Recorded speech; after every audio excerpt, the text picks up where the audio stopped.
I got married. I was getting married today. However, my newly wedded husband was dead. Yep, you didn't hear me wrong. I would become a widow right after the wedding.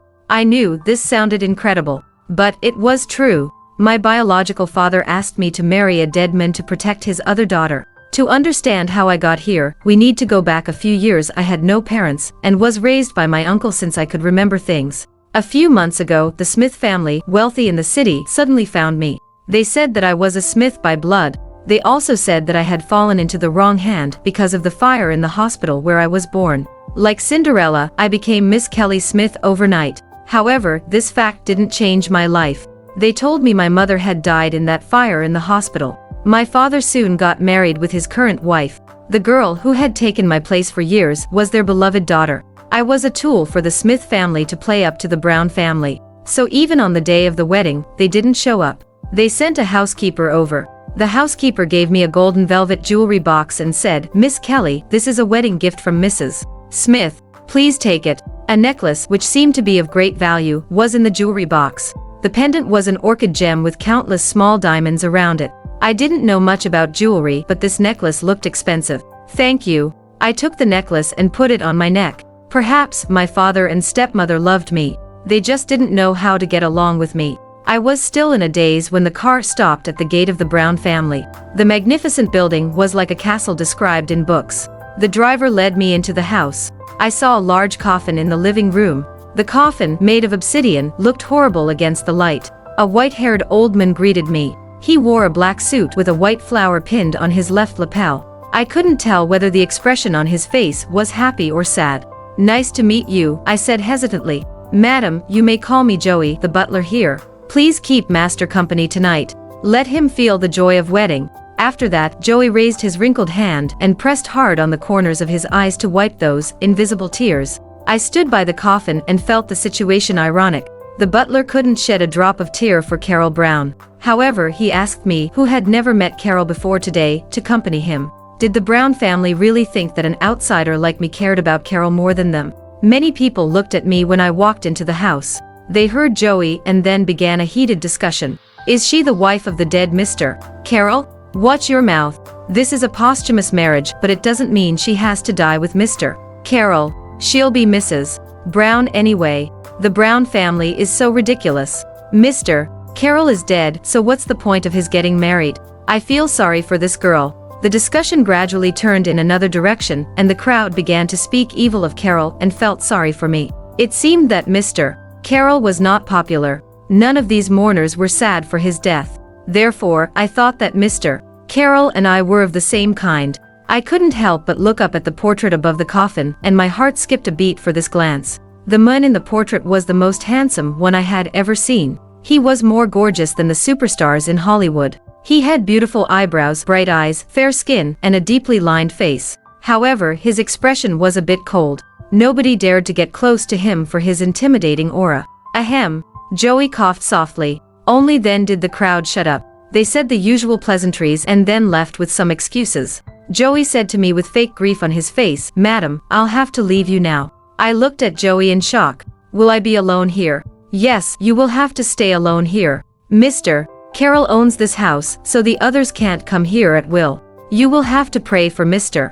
Carroll here tonight." Before I retorted, Joey had left. I could change nothing.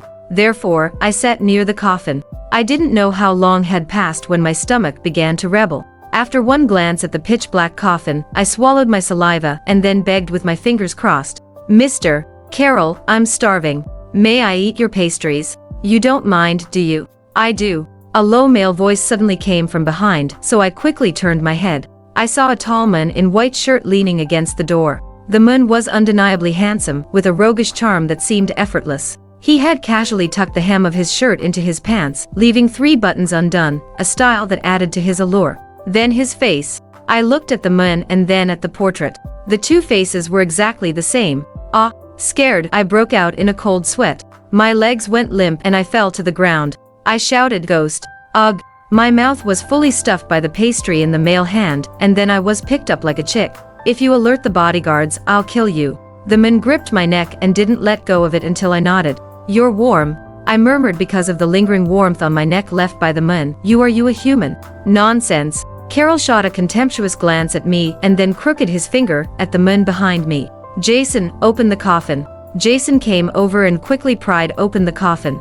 There was nothing inside the coffin. I became slack-jawed. Why was the coffin empty? How impatient they are. Carroll curled his lips, leaned over, and touched the black coffin. Mr. Carroll has risen from the dead. What do you think of this headline tomorrow? He fixed his eyes on the coffin. His big hand returned to my neck since there was no response from me.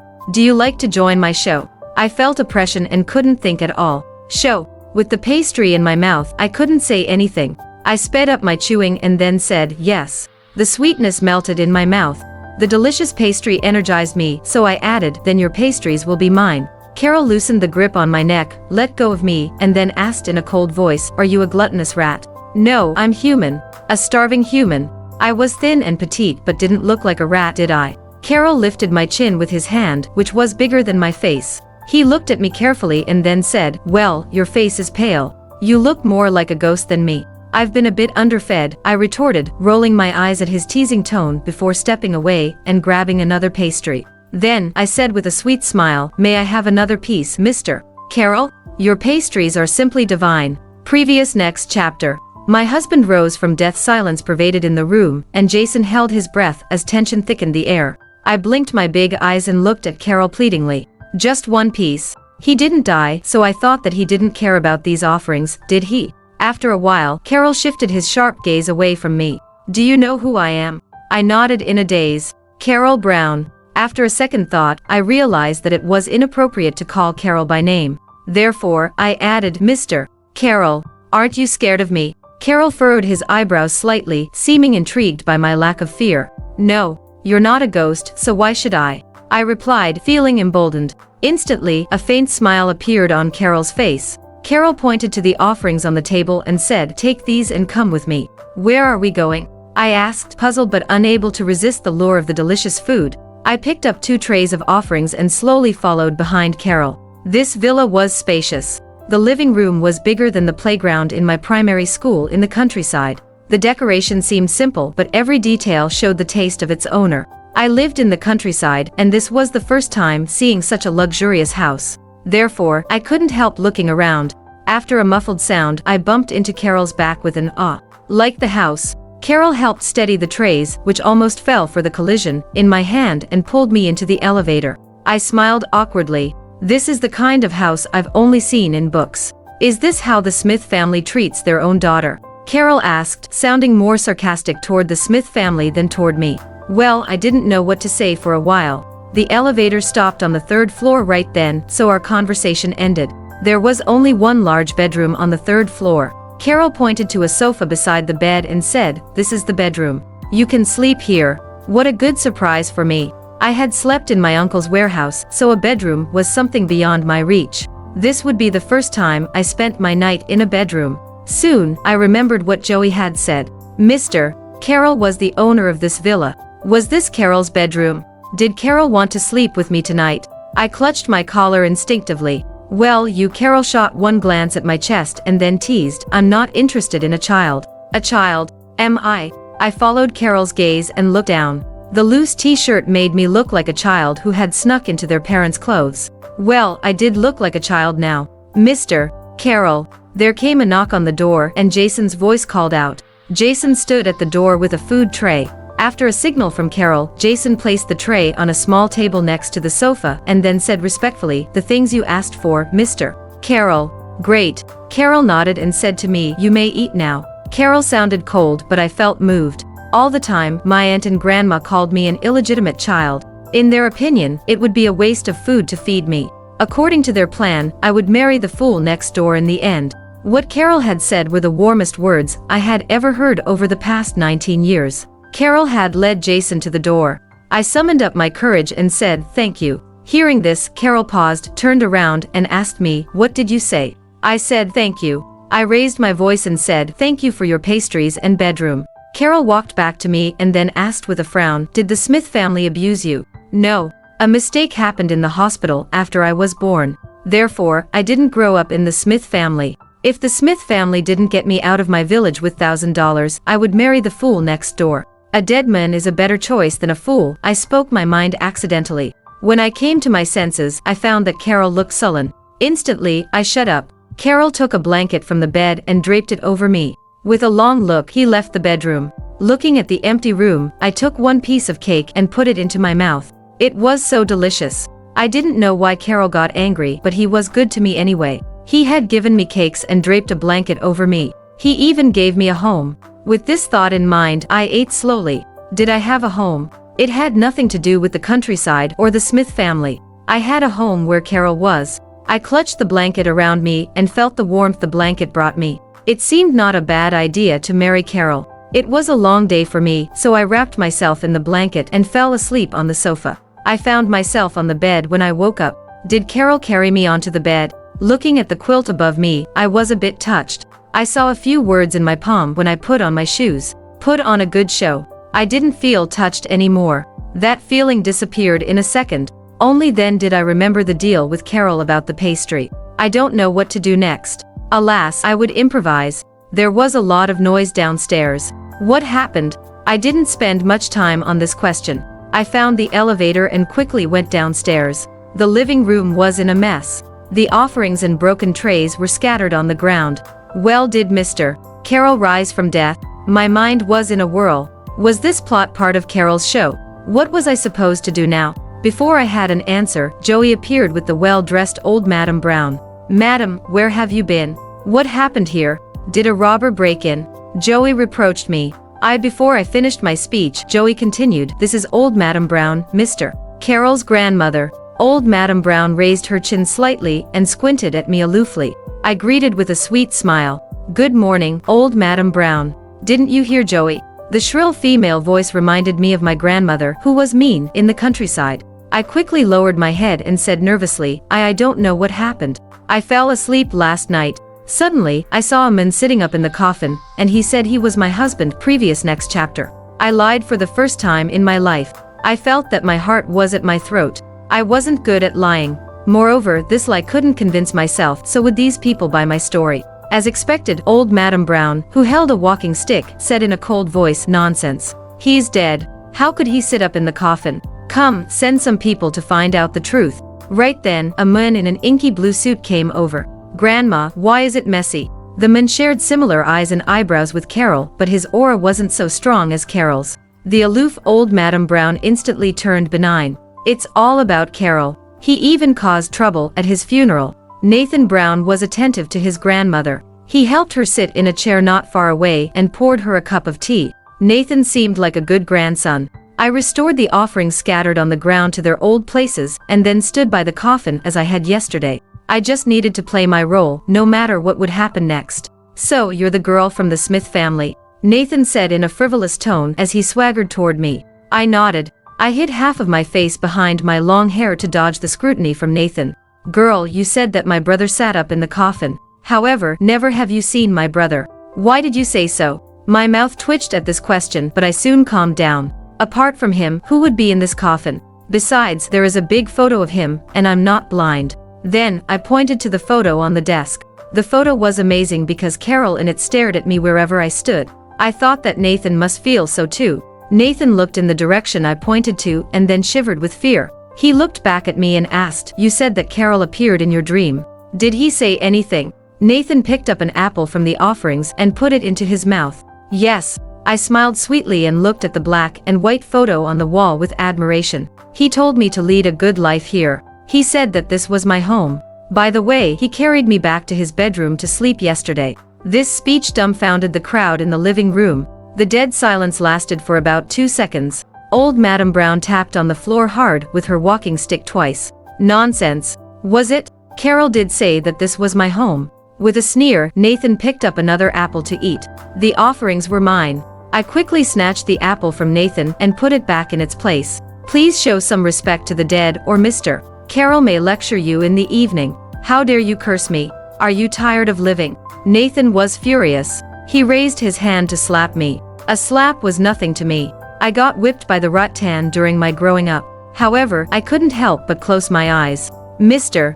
Nathan, she is your sister-in-law. Please show some respect. It was Jason's voice. I opened my eyes and saw Nathan's hand in the air. Who do you think you are? How dare you tell me what to do? Nathan looked down on Jason. "You are nobody in the Brown family." Jason was calm. He raised his voice and said, "Mr.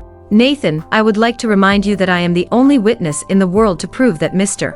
Carroll is dead." Nathan was so angry that his face turned livid, looking ugly. Jason didn't panic at all. He added with a smile, "No strangers appeared around the villa yesterday, so what Mrs. Carroll said is credible. Moreover, Mr. Carroll appeared in my dream and told me to take good care of his wife." "That's right. Last night was my wedding night with Mr. Carroll. I think he didn't want me to stay here alone. Therefore, he appeared in my dream and told me to take a good rest in his room." I echoed. I let out a sigh. My husband wasn't that bad since he sent Jason to help me. Otherwise, old Madam Brown and Nathan would swallowed me alive. Perhaps I exaggerated too much. Jason's smile froze. After one glance at me, Jason wore his polite but distant smile and said, "Mr. Carroll loves his wife so much." "He does. Mr. Carroll said yesterday that he needed more offerings. He preferred wine to the beverage. Moreover, he didn't want to be disturbed. It will be great if fewer mourners come." The complaint seemed ridiculous, but I could seek benefits for myself, couldn't I? With an awkward smile, Jason echoed, "Madam is right. Mr. Carroll did not like social interactions when he was alive." Old Madam Brown looked sullen, so I quickly added, "Ma'am, don't you miss Mr. Carroll? If he appears in my dream tonight, I will tell him to visit you." Hearing this, old Madam Brown turned livid. Jason smoothed things over in time. "Old Madam Brown, you must be tired after a busy morning. Please leave this place to me." A dozen strong men in black suits appeared before old Madam Brown and Nathan opened their mouths. Obviously, Jason tried to drive them out. "Grandma, this place is terrible. Let's go home." Nathan pulled old Madam Brown, who pulled a long face, away, and I didn't know whether they were scared. Nathan gave me a threatening look before his departure. I let out a long sigh and then relaxed. "Jason, please thank Mr. Carroll for me. I didn't stand upright anymore." Jason said with a faint smile, "You'd better express your gratitude yourself. Mr. Carroll is waiting for you in the secret room." The secret room? There was a secret room in this villa. Carroll was still in this house. No wonder he appeared out of blue yesterday. The Brown family didn't find Carroll during their preparation for such a grand funeral. Were they fools? Or it must be that Carroll hid well. Without hesitation, I picked up 2 apples and followed Jason. Jason led me past the morning hall and stopped in a storeroom. The stuff inside the storeroom had one thing in common. All of them had their trademarks on. No family would use a new scrubber every day, no matter how rich they were. Therefore, the disguise here seemed careless. "Madam, this way please." Jason pushed, and there came the light. What a spacious study. Carroll casually leaned against his swivel chair and looked at me with interest. "It seems you aren't satisfied with our wedding night. You want more passion, don't you?" Out of the corner of my eye, I saw the morning hall on the computer screen. In other words, Carroll watched me in the morning hall through the surveillance cameras all the time. "Mr. Carroll, well, are you satisfied with my acting? May I take 2 apples as my reward?" I put the 2 apples beside my cheeks and looked at Carroll eagerly. Previous next chapter click. I couldn't see through Carroll, who had a faint smile on his face.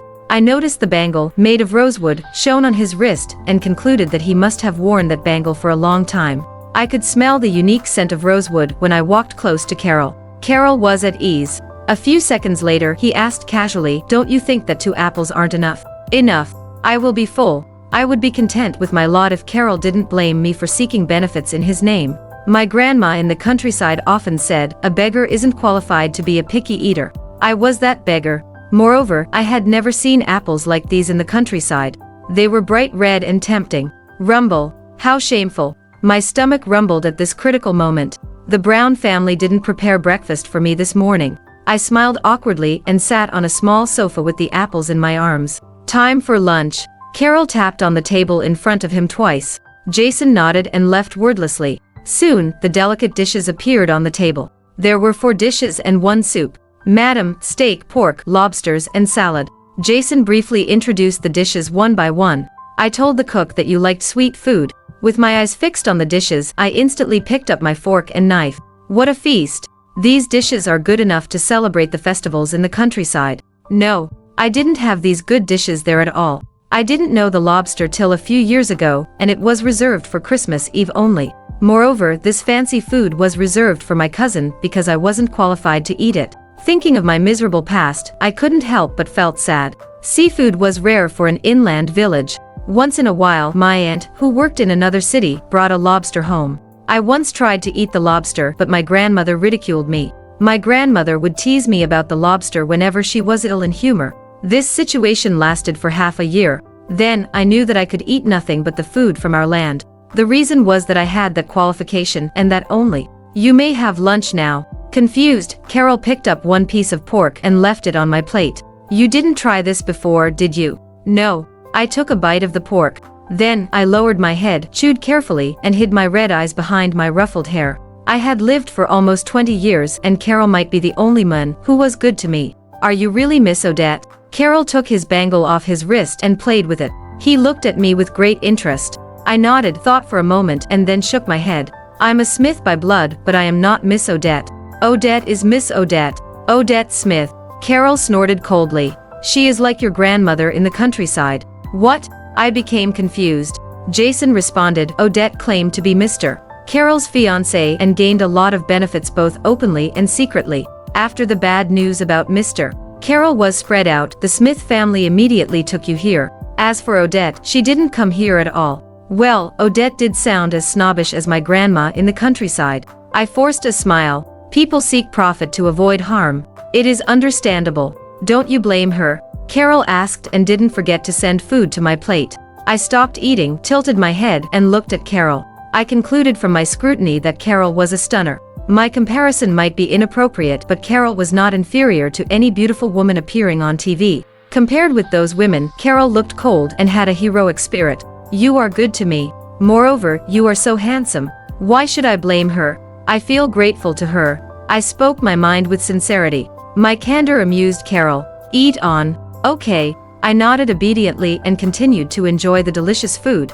By the way, I felt that the way Mr. Carroll looked at me was a bit weird, like I did to the small animals. To be exact, it was the way I looked at my pet. Soon, I rubbed my bulging belly and yawned. When I had lunch, Carroll was busy with his work. Jason handed Carroll all kinds of documents. Carroll listened intently, frowned from time to time, and then told Jason his decision. It seemed that Carroll was quite busy. I watched the servants clean up the table. Then, I took a nap at the table. How great! When I was in a dream, Jason patted me on the shoulder and said, Madam, the worship in the afternoon will soon begin. Some honored guests invited by old Madam Brown will come, so I will play my part well. I rubbed my sleepy eyes and got up reluctantly. Don't worry. I know what I should do. I shot one glance at Carroll out of the corner of my eye. He was looking at the colorful data on the computer screen. It seemed my conversation with Jason had nothing to do with him. I felt indignant because none of the Brown family liked me. I felt ill at ease in the morning hall. There will be more offerings with fresh fruit juice included, Carroll said casually. My eyes lit up. Really? Yes. The positive answer energized me. Mr. Carroll, don't worry. I will mourn with sadness and ease to make you feel the family's love. It is easy to provide for you. Carroll sneered. Jason will be there for you. My indignance disappeared in an instant. With Jason around, I thought nobody dared to mess with me. More importantly, I could enjoy the offerings without scruple. Okay. When I was ready to leave, Carroll said, You may leave the trouble to Jason. Jason is my second savior for sure. I cast a grateful glance at Jason beside me. What had happened today would recur as long as the memorial activity continued. I remembered that some people had held the memorial activity for 21 days. Would Carroll do the same? I felt panicked at the thought that I would have to confront old Madam Brown and Nathan for so many days. Therefore, I looked back abruptly and said to Carroll, Mr. Carroll, when do you think is the right time to bury the coffin? What? Carroll looked shocked. I mean, when will the funeral end? Jason stood between me and Carroll in a panic. Madam, it's getting late. Let's go. Well, coming. I got the hint and quickly followed Jason out. I left through the back door and walked back into the morning hall via the gate. The morning hall had changed a lot after the noon. In addition to the new offerings, there was beside the coffin a small table with delicate snacks, fruits, and a large pot of fresh fruit juice on it. Previous next chapter. Are you my sister? Before the guests came, the morning hall seemed a little empty. I quickly walked to my place and stood there professionally. Jason followed over and poured me a glass of juice. Madam, Mr. Carroll deliberately told me to prepare this for you. The orange came here by air from the southwest. Isn't it troublesome to make juice? I hadn't seen the world yet. I took a sip and found the juice delicious. The pulp of the orange just melted in my mouth. This was new in my life. Then I greedily took a gulp of the juice. Madam, the fruit from all over the world will be delivered to you by air in the future. Jason quickly filled my glass when I drank up my juice. This is an order from Mr. Carroll. Mr. Carroll is so nice. I couldn't help sighing. Carroll remembered the trifle I mentioned casually and prepared this small table for me. I got a good husband. Jason took out his mobile phone and played with it with his head down. This is preferential treatment for you and you only. Madam, may I befriend you online? It will be convenient for me to transfer some documents to you. Documents, this word was new to me. I thought this was a necessary skill to be Carroll's wife. However, I took out my outdated phone with embarrassment and said, I'm afraid that you can't. Oh, well, Jason looked more embarrassed than me. He stared at my old phone for a long time before he continued, to be honest, I didn't foresee this. Now, the pupils had their smartphones while the kids in the kindergarten had their smartwatches. Therefore, my old machine might be qualified to be displayed in the museum as an antique. A sob came from the door when Jason and I looked at each other awkwardly. Sister, are you my little sister? Hearing the voice, I turned around, saw a girl in tears, and then looked around with confusion. Oh, I was the only soul who could be called a sister in this hall, so I pointed to my nose. Did you call me? The girl strode toward me, held me by the hand and sized me up. Kelly, I'm Odette, your elder sister. I didn't know this well-dressed girl till now. She was supposed to be a country girl, but took my place in the Smith family because of a fire in the hospital. Now, she was Odette Smith. What a lady. I looked Odette up and down. She wore a pure white dress, and her slender waist became the highlight. Her curly hair around her shoulder was orderly though it seemed ruffled. Obviously, Odette had her hair well taken care of. How exquisite. That was how Miss Odette family was supposed to look like. I said nothing, so Odette knitted her delicate brows together. Kelly, what's wrong? Tell me if you need anything. The enthusiasm Odette showed in our first meeting discomforted me. I pulled my hands out of hers and took one step back. Nothing. The Brown family is good to me. Miss Odette, did you come to express your condolences? Speaking, I shot one glance at Jason. Jason got the hint and handed the white chrysanthemum, prepared by the Brown family, to Odette. Miss Odette, here you are. My distance displeased Odette. She took the flowers with a long face and perfunctorily completed her condolences. Thank you, Miss Odette, for coming here. Mr. Carroll in heaven will bless you for sure. I stood up and bowed to Odette. I was familiar with the etiquette now. Kelly, Odette once again held my hand. Are you blaming me for stealing your life? Is that the reason for your coldness to me? What was she talking about? I was shocked. Miss Odette, we met for the first time. What blame? What are you talking about? When I thought that this topic was over, Odette's tears fell to my hand. Kelly, don't blame me. You are Miss Odette forever. I just can't bear to part with my parents and brothers. I won't take anything that belongs to you. I swear. Aghast and confused, I withdrew my hand from Odette's. What are you crying for? Did I say anything wrong? Odette. A cold male voice came from behind me, and it sounded angry. I looked back and saw a thin man in a black suit coming quickly. The man held the crying Odette in his arms. Nonsense. You, and you only, are Miss Odette. As for her, hee. After that, the man adjusted his gold-rimmed glasses and looked at me with contempt. Please don't. Odette wiped away her tears. Kelly is our sister. I believe that she will forgive me. I had never blamed Odette, so how could I forgive her? I had never dreamt of being Miss Odette, who could lead a luxurious life after the truth came out. The fact that I left that home in the countryside and became Mrs. Brown was satisfactory enough to me. I was confused when the man, wearing the golden-rimmed glasses, continued, whoever sells himself for money isn't qualified to be a Smith. Opal Smith, please don't forget yourself. Jason took a step forward. Opal Smith, I knew him. He was my brother and an upstart in the medical field. However, he looked at me with no affection but contempt in his eyes. Alas. I sighed and bowed according to the etiquette. Thank you for coming, Mr. Smith. Mr. Carroll in heaven will bless you. What did you call me? Opal raised his voice with displeasure. I stepped back subconsciously. Mr. Smith, did you learn nothing in the countryside? Don't you know how to address your family? Opal was very unhappy with the title I addressed him. Is there a problem? I asked. Did he want me to call his name in an intimate way as Odette did? I couldn't. There was no family love between us, and they seemed hostile to me. Till now, I figured out why Odette had said those ridiculous things. Well, Odette had said so because of Opal, and her tears were part of the show. What a angelic bit H. She knew what was good for her. Opal looked at Odette in his arms with sympathy while scolding me. You are Mrs. Brown now, but your behaviors will affect the reputation of the Smith family anyway. Therefore behave well and don't blacken our name. What are you talking about? I burst out laughing. I lived in the countryside for 19 years. Did the Smith family ever teach me one thing? Mr. Smith, this is a mourning hall. If you two have nothing else to say, then goodbye. Why didn't you continue your show at your place? If the mourners saw this, they might mistake this farce for my bullying Odette. Do you think we like to be here? We're here to bring you back to the Smith family. Mysterious husband is a billionaire. Are you my sister? Webfic. I won't. Why should I go to the Smith family? I won't. Carroll was good to me, so why did I go to the Smith family to ask for trouble myself? I didn't care about the relationship between the Smith family and me, but I wasn't a saint. Odette held my hand again. Kelly, calm down. You need a new ID card, so we will take you to finish the paperworks this afternoon. I need to be there for the paperworks. After I became a Smith with the new ID card, the Smith family could do whatever they wanted on me. That was the art of speaking. Odette said nothing harsh, but every sentence of hers was a criticism to me. She did so as I had done to her not long ago. Instantly, I felt distressed. I rubbed my temples. Jason, do I have to go to the Smith family for the paperworks? I didn't have an ID card for 19 years, and people kept calling me an illegitimate child.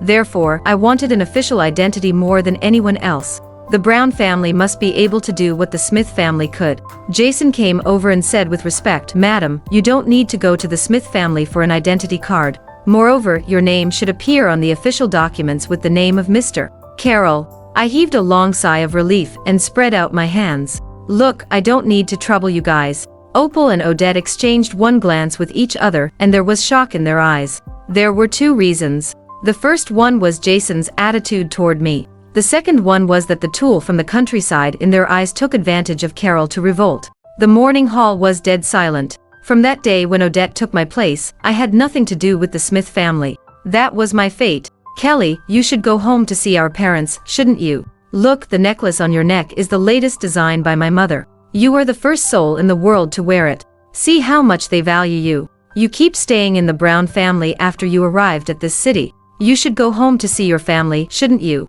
Odette persuaded me with her gaze fixed on the necklace around my neck. I raised my hand and touched that so-called dowry. It felt cold just like its design. This necklace was not suitable for me. I didn't think I was inferior to Odette in appearance. Odette had thin eyebrows, long eyes, and high cheekbones. She seemed shrewd no matter how warm she tried to be. As for me, I had a rough face with thick eyebrows and round eyes. I had two deep dimples when I smiled. Therefore, I looked harmless. My family in the countryside didn't like my face. In their opinion, my smile was so sweet that it would seek sympathy from men. They kept finding fault with my face, so I hid my face with a long bang. This necklace seemed to be custom-made for Odette. Both of them were cold, aloof, and arrogant. I remembered what Jason had said. Before Carroll faked his death, Odette always claimed herself to be his fiancée. In other words, this dowry had been prepared for Odette. I saw light. I took off the necklace, hung it on my index finger, and handed it to Odette. Enough. I think it will look better on you. I like cash to be my dowry, so why don't you give me the equivalent money instead of this necklace? What? For a moment, Odette didn't know what to say. She looked at Opal for help.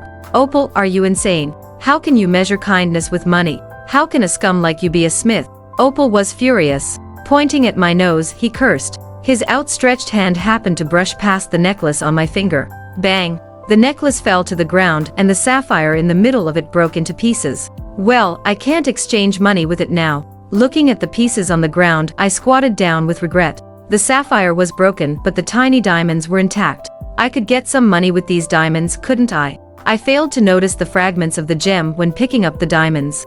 Ouch, it hurts. The sharp fragment left a wound on my fingertip, and blood gushed out and tainted my t-shirt. Come, treat her wound. Jason instantly called a servant over. Kelly, are you okay? Odette came to her senses and checked my wound. I quietly moved in the opposite direction to keep a distance from Odette. I am fine. I wanted to give back what belonged to you but can't now. Because you're clumsy. Opal was not so aggressive after the necklace was broken. However, he still blamed me.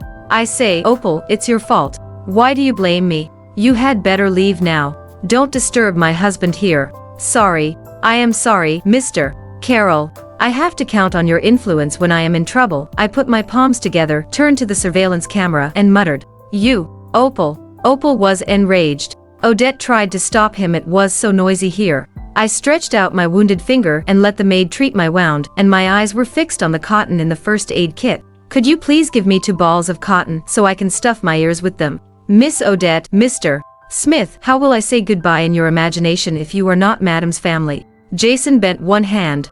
"Well, we will leave now. Remember to go home when you have time." Odette held Opal by the arm. "Opal, let's go." I didn't know why Odette left in such a hurry. Was she afraid that I would demand her to make compensation for the necklace? "Goodbye." I waved my hand. The unwelcome visitors finally left. The maid took out a small fragment of gem from my wound with small tweezers and observed it carefully. "Isn't this glass?" "Glass?" Jason came over. He took the tweezers from the maid, squatted on the ground, and carefully picked up the large fragments of the gem to the tray. Jason and the maid began to study the fragments on the tray carefully. After a while, they came to the conclusion that the fragments were blue glass. There was nothing like the precious gem. With a bitter smile, I felt disappointed from the bottom of my heart. "What about these tiny diamonds?" "I don't know, but I can send them out for verification." Jason put the necklace on the tray. "We will get the results soon. More likely than not they are fake." Given what had happened, I came to the conclusion that Odette had left in a hurry because she was afraid that the cat would be out of the bag. How ridiculous. I felt cheap when I wore the necklace for the first time. It turned out that it wasn't my problem, but the necklace was cheap in fact. "You are bold, Madam." Jason and the maid exchanged one glance with each other and then looked at me with pity. I was fine, so I comforted them with a smile. "I'm fine. Who will prepare the dowry for a stranger?" I felt bitter but knew my place well. Mrs. Smith was a stepmother to me. She was the second wife of my father.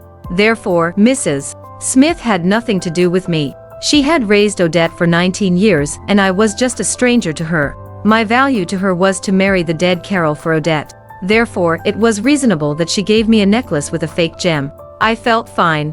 After one glance at my well-bandaged finger, I went back to my spot, took one piece of cake and sent it to my mouth. The cake soon melted in my mouth, but it tasted different from those of yesterday. The cakes yesterdays were sweet, greasy, and fresh. The cakes today were more delicious and delicate. My bitterness had disappeared. "The offerings are delicious today." "Madam, the cakes are offerings." The maid burst into laughter.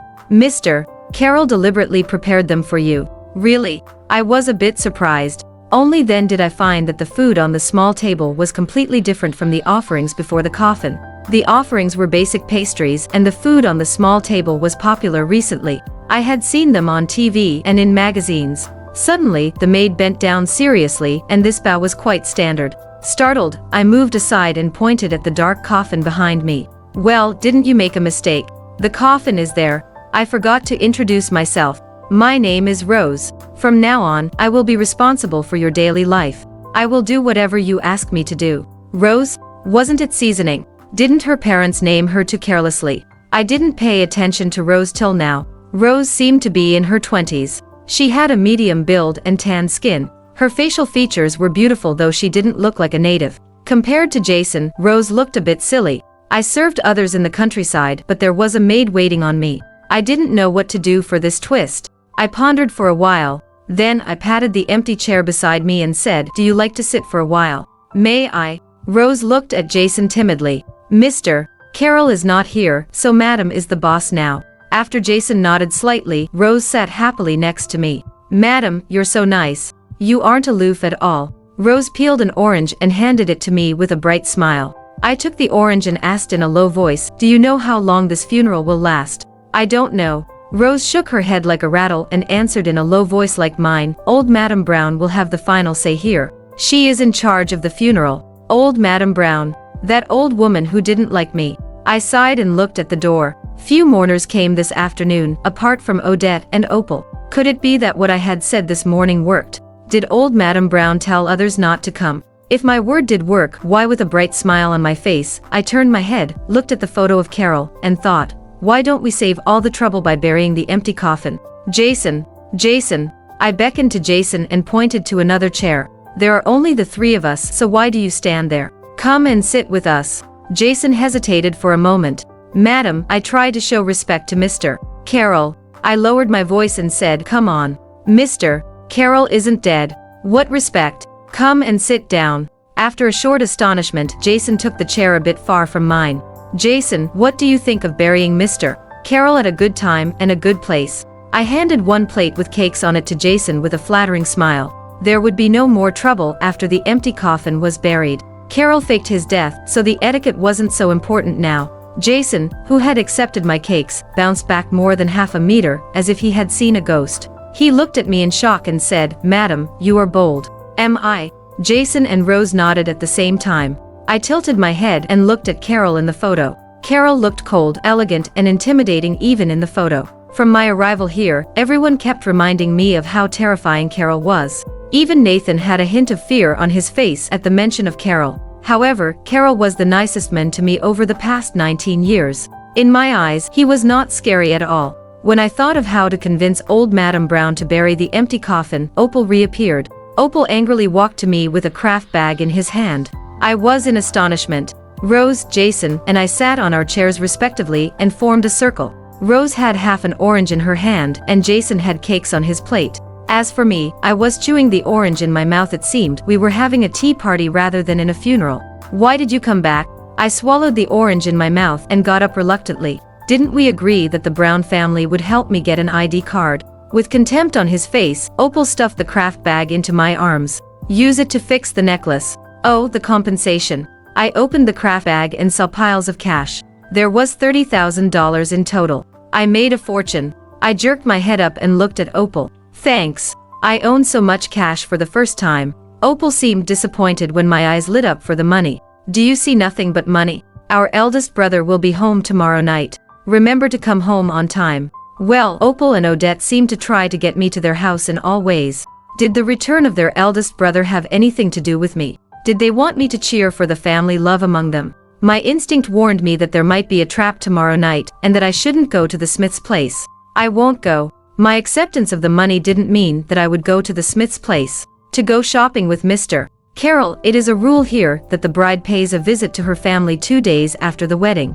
Opal ignored my refusal and then left. When I tried to catch up with Opal, my old phone rang. I didn't know this number. Hello. I answered the call. Lass, oh no, Kelly, I'm your aunt. The voice from the other end of the line was familiar to me. Oh, I had blacklisted all the phone numbers of my family. I didn't foresee that these people would use a new phone number to call me. I heard that you had married into big family. I need your help. Good for nothing. Why are you so polite to her? My grandma snatched the phone from my aunt and then scolded, You bitch, are you happy now? We have provided for you for 19 years, so you are one of us. Your little brother wants to work as an Uber driver in the town, so give us $1,000 to buy him a car. Don't think about getting rid of us. If you can't give us the money in 2 days, I will go to your place and make a scene there. On the other end of the line, my grandma in the country was still as unreasonable as ever. Then come. I hung up the phone and blacklisted this number. My movements were determined and neat. The Smith family had paid my family in the countryside several $100,000 to cut off their tie with me. Therefore, I wouldn't work for their cash cow. Moreover, I was poor. I clenched the craft bag in my hand. $30,000 in the bag was all I had to explore this world, so I wouldn't give it to those people. Madam, are you all right? Jason must have clearly heard my conversation over the broken phone. I am fine. Old story. I dropped out of school after grade 9 because those people thought that it was a waste of money for me to continue my study. They made me work. How could I find a good job with such a bad education background? Therefore, my pay was only a few $100s per month. To make things worse, my pay was all taken away by my so-called family, who was greedy. What a blessing for me to get rid of these bloodsuckers. Jason answered the phone, which rang right then. Soon, Jason came back with a symbolic smile on his face. Mr. Carroll would like to take you to buy some new clothes in the mall. Really? Don't I have to stay here? I couldn't hide my excitement. Jason made a gesture and said, This way, please. I was led to a completely new road. This place looked like a castle from the outside and was a maze. That was why old Madam Brown failed to find Carroll alive here. More than a dozen limos lined up in the underground parking lot. All of these limos were black. Jason led me to a car with the plate number C-band, opened the door of the back seats. Carroll was sitting in the back seat with his computer. I got into the car and greeted him. Good afternoon, Mr. Carroll. Carroll coldly responded to me without raising his head. He focused on the data on his computer screen. I was glad that I didn't have to socialize with Carroll. I turned my head away and enjoyed the unique scenery of the city. There were a lot of tall buildings and the trees along the road were in order. Never had I seen such scenery in the countryside.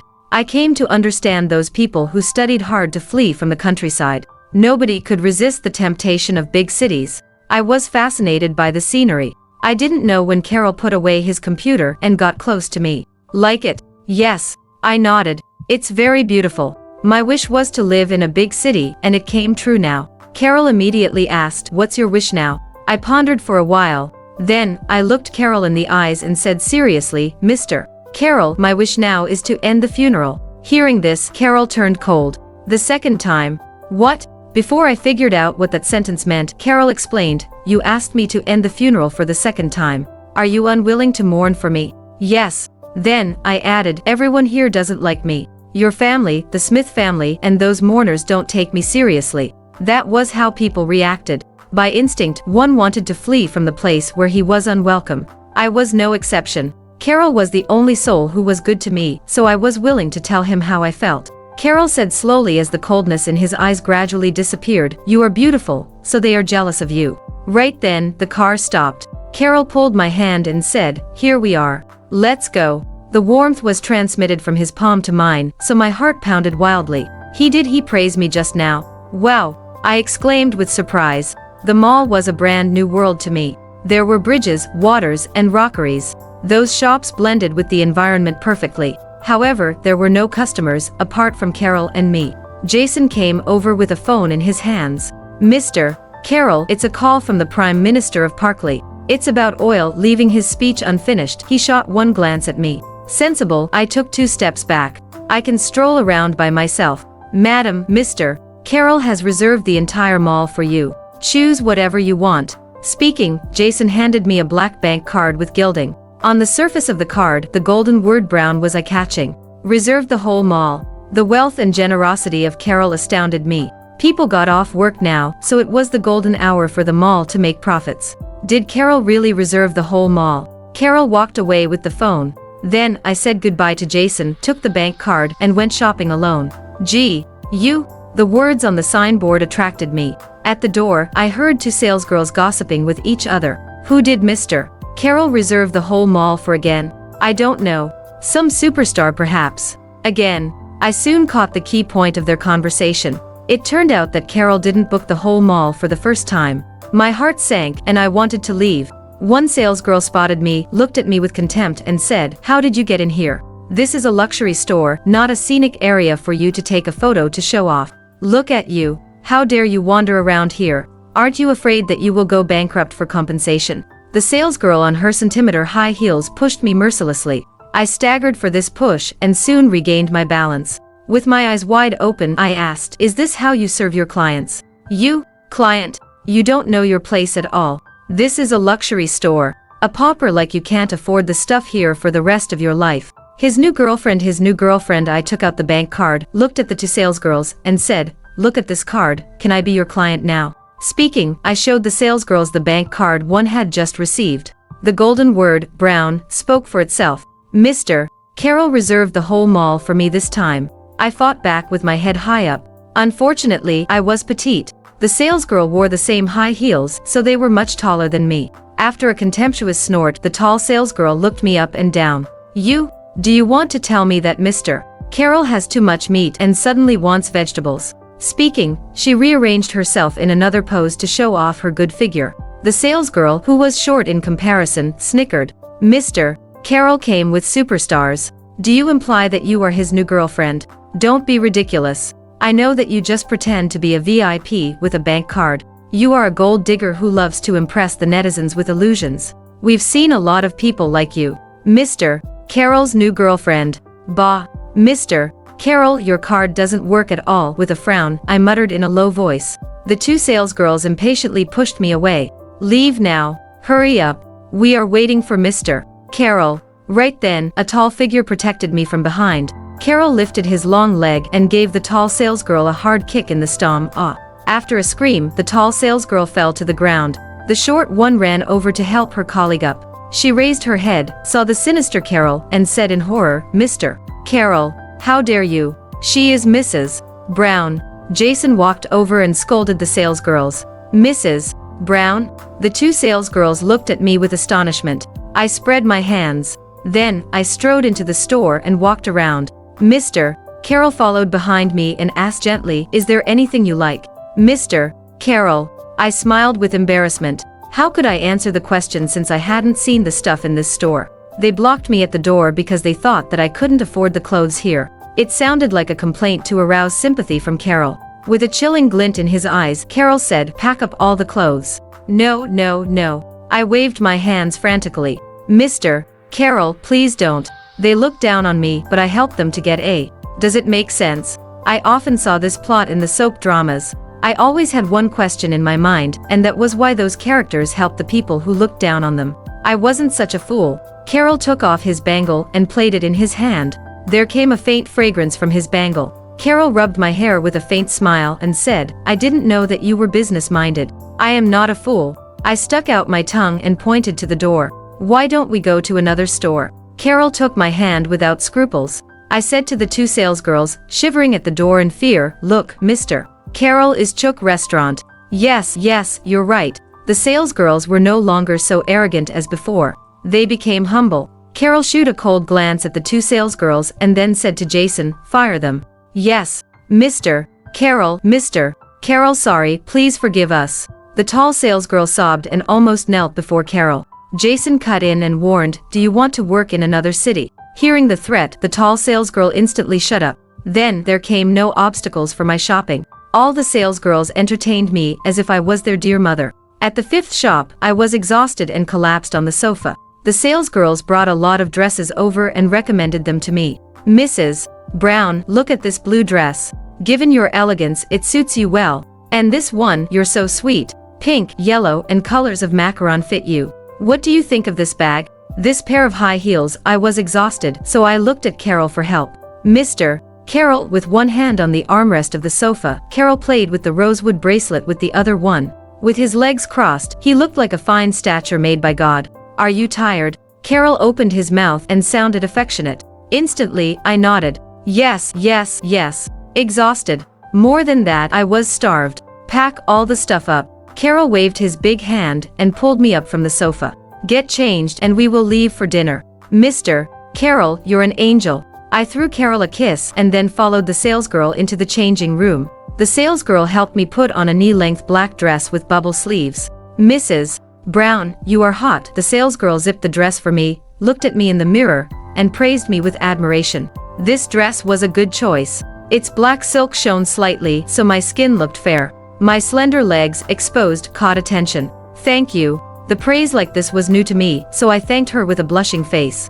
I walked out of the changing room, and Carroll seemed stunned. "How beautiful. His new girlfriend. Well, shall we go?" Absent-minded, I staggered because of the pair of 3-centimeter high heels I wore. Carroll got up, held my waist, and steadied me. "I will treat you to a good dinner." Because of this intimacy, my cheeks turned red and my mind went blank. I followed Carroll out of the store. "Mr. Carroll, Mr. Carroll." A girl in a red dress ran towards us in high heels. She seemed as happy as a lark that had just fled out of the cage. "Mr. Carroll." The lark stopped before Carroll and held him by the arm.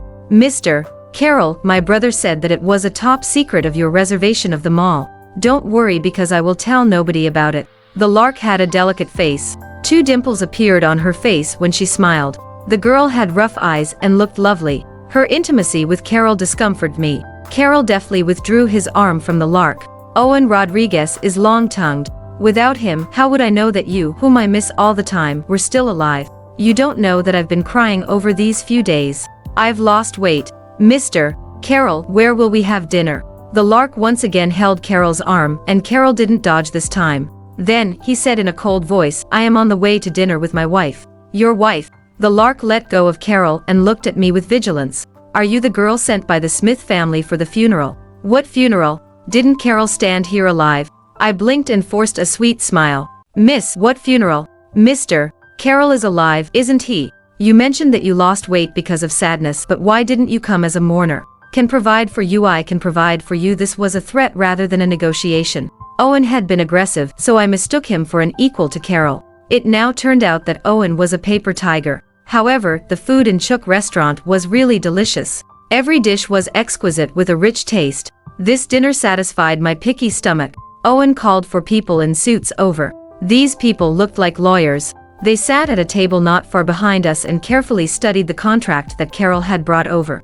Mr. Carroll, is this how you do business? This project is worth tens of billions of dollars. However, you care about nothing but the bidding, Owen said with indignance. It was beyond his imagination that his first cooperation with Carroll was because the Rodriguez Group had offered the lowest bidding in its history. This bidding was its last resort. The Rodriguez Group was in danger because of its lack of reformation. It tried to regain its old status in cosplay through this cooperation with Carroll. I am a businessman. Carroll leisurely enjoyed the wine, and my admiration for him increased. It was the instinct for a businessman to seek profit. However, most businessmen used an applaudable excuse to disguise themselves, so Carroll, who talked about profits candidly, was rare. Mr. Owen, may I have a word with you? The lawyer, who wore glasses, was the leader of his team. He came over, shot one timid glance at Carroll, and then asked with hesitation. The beautiful Owen instantly pulled a long face.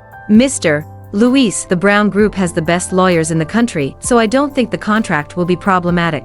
Mr. Luis pushed up his glasses and said, please, it is about the interests of the group. Hearing this, Owen forced a calm smile, and then followed Mr. Luis aside. Excuse me. Seeing this, Una followed Owen over. Carroll was expressionless, looking like a calm lake. He gracefully cut the goose liver on the plate into slices of the same size, and then put caviar on each slice. He looked like the Michelin chef plating dishes. When everything was ready, Carroll sent the plate to me and said, try it. It is the signature dish here. Thank you, Mr. Carroll. Happy, I enjoyed the food that Carroll offered. The dishes in Chook restaurant were indeed delicious. The salty and fresh taste caused by the combination of goose liver and caviar fascinated me, so I kept eating. Carroll watched me eat quietly, and the smile on his face gradually became bright. Over the past 2 days, I found that Carroll ate a little food but loved to watch me eat. I soon ate up the goose liver in front of me. I touched my round belly and said with satisfaction, I'm so full. You are in a small size but have a big stomach. After a chuckle, Carroll removed the bangle from her hand. Mr. Carroll, are you displeased because I ate so much? I pouted because of the tease. No, I can provide for you. Right after Carroll finished his speech, my face turned pale. Oh no, I felt a sharp pain in my stomach. It seemed I kept eating stuff all day. My stomach was now in turmoil, so I desperately needed to use the toilet. I looked at Carroll with an embarrassed smile and said, I want to go to the bathroom. I'll tell a waiter to lead you there. Carroll turned his head and looked at me with concern in his eyes. This kindness eased my embarrassment, so I said, thanks. After that, I followed the waiter to the bathroom. It was difficult for the clients to find the bathroom. The designer of the restaurant left the bathroom half a floor down for a good view of the restaurant. I wouldn't find that place without the guidance of the waiter. Moreover, the decoration on the outer wall of the bathroom was different plants. The plants and the wall looked harmonious. The fragrance of the plants masked the smell of disinfectant from the bathroom. How clever the rich was. 10 minutes later, I felt refreshed after coming out of the compartment. I hummed a tune to wash my hands but stopped for a familiar voice. Owen, we won't earn a penny if we sign the contract. Una was so anxious that she stomped her high heels. Carroll stipulated the suppliers of all building materials, so we can't cut the cost in the field. Do you intend to keep the labor cost down? Owen, say something, please. Do you want to work for nothing in the coming 2 years? Brother. Una was so distressed that her voice became a bit ear-piercing and quite different from the sweet voice with which she spoke to Carroll. Owen pinched his cigarette and stomped on it. It's useless to complain now.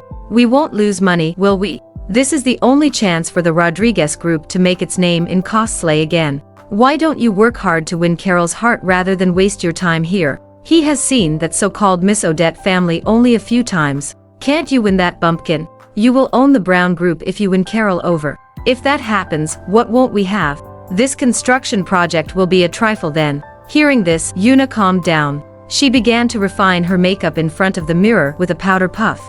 You are right. How will I lose to a bumpkin? At least I grew up with Carroll. You grew up with him.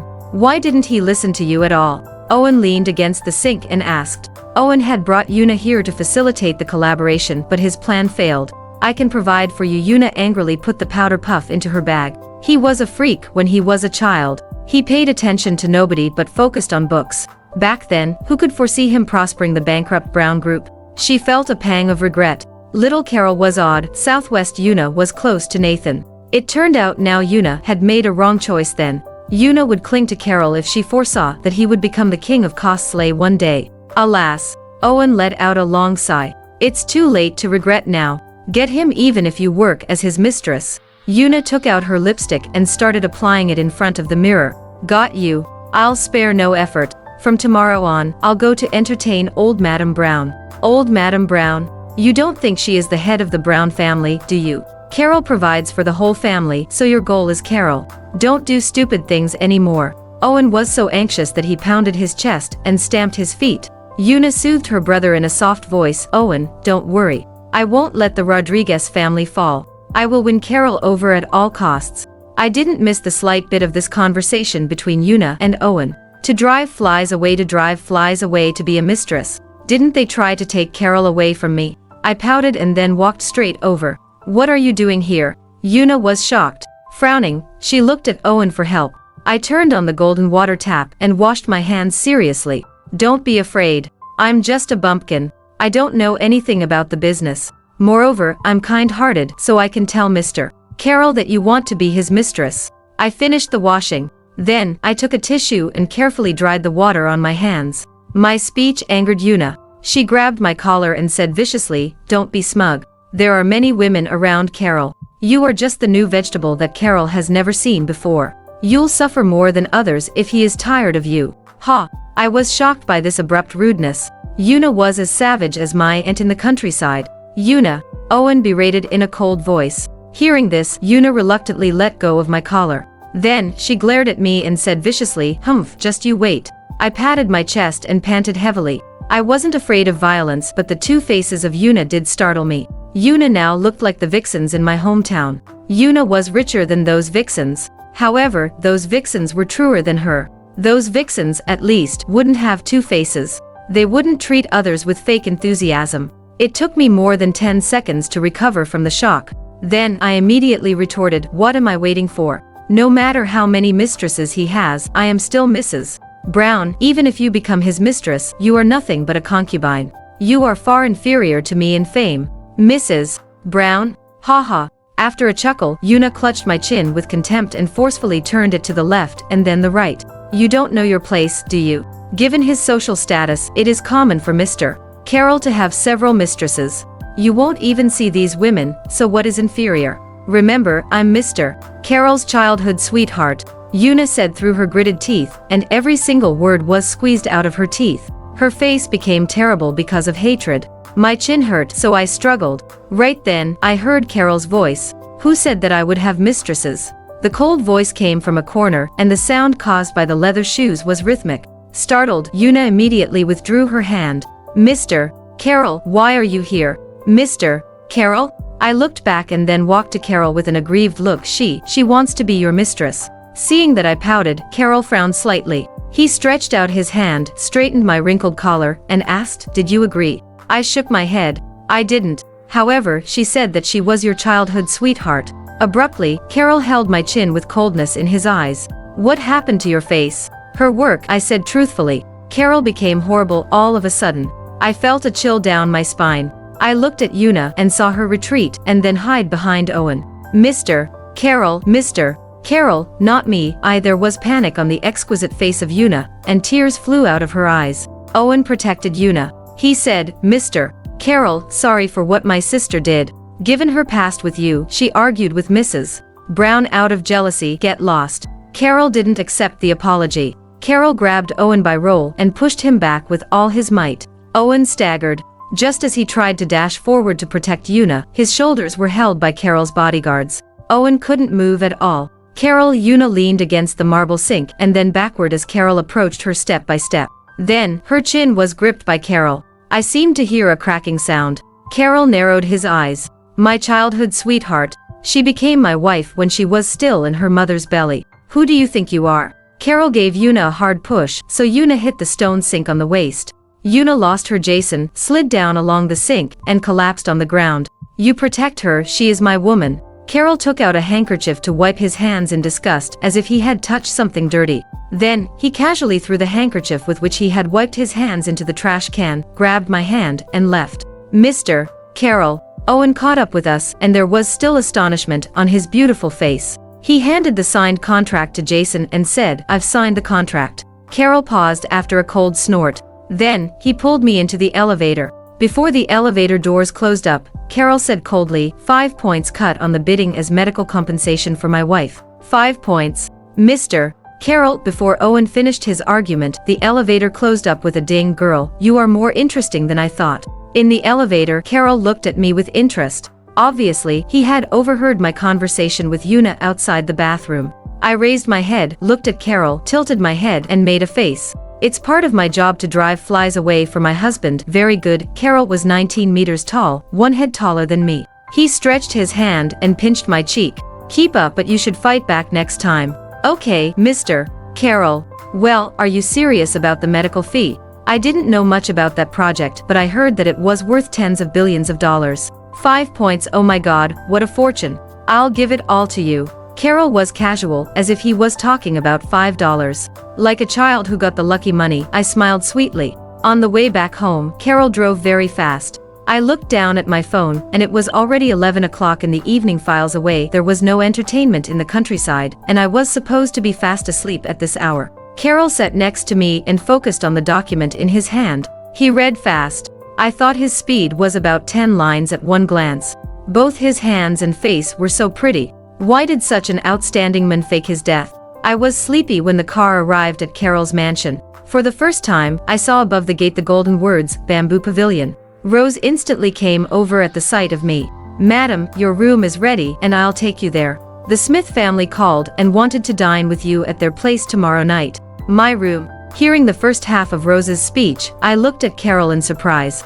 Do I have my room? I deliberately ignored the latter half of that speech. As for the Smith family, forget it. Yes. Carroll nodded. I can't show up for a period, so you will have to live here alone. May I have a look at my room? Bring her to her room. Carroll smiled, and it was a beautiful one. I still have something to do. Have an early night. Gifts, wonderful. I followed Rose to the elevator happily. My room was on the second floor. I went out of the elevator, walked forward, and arrived. I was moved after I opened the door of my room. The color of the furniture inside the room was pink or white. In the middle, there was a fancy bed with laces and gauze hanging around.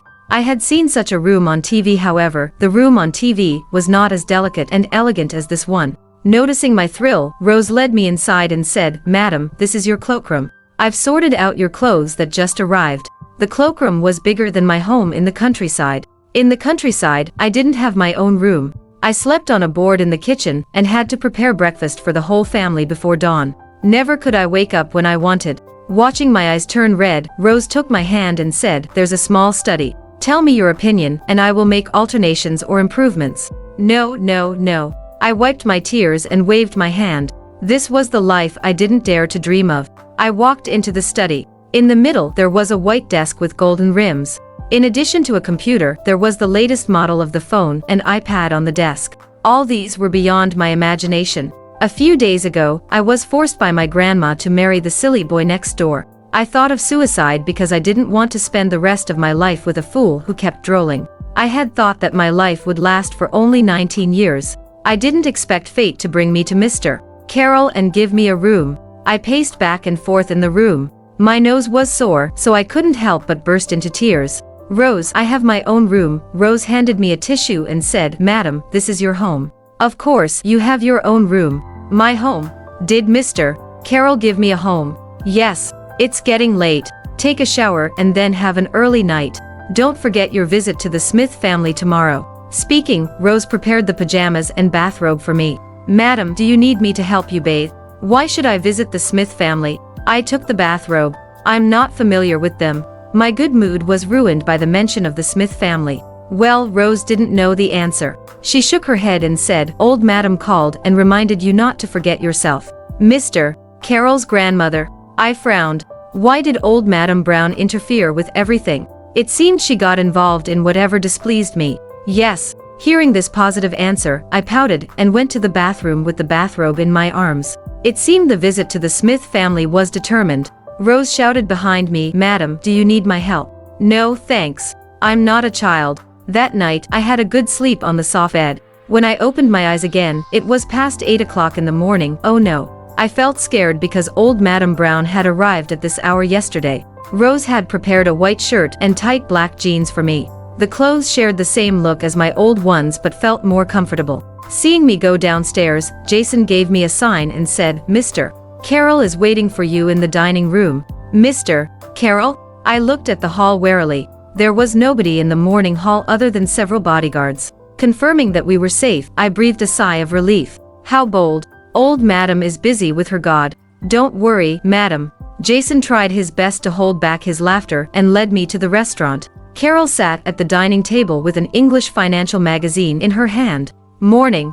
"Good morning." I sat opposite Carroll and the servant immediately served me the prepared breakfast. There were knives and forks. I looked at the silver tableware and didn't know what to do. The sunny side-up egg in the middle looked great, and its yolk seemed like an orange gem. Sunlight came in through the window, and the yolk glinted. What a beautiful scene. There were colorful salads and bread with jam. There were so many knives and forks.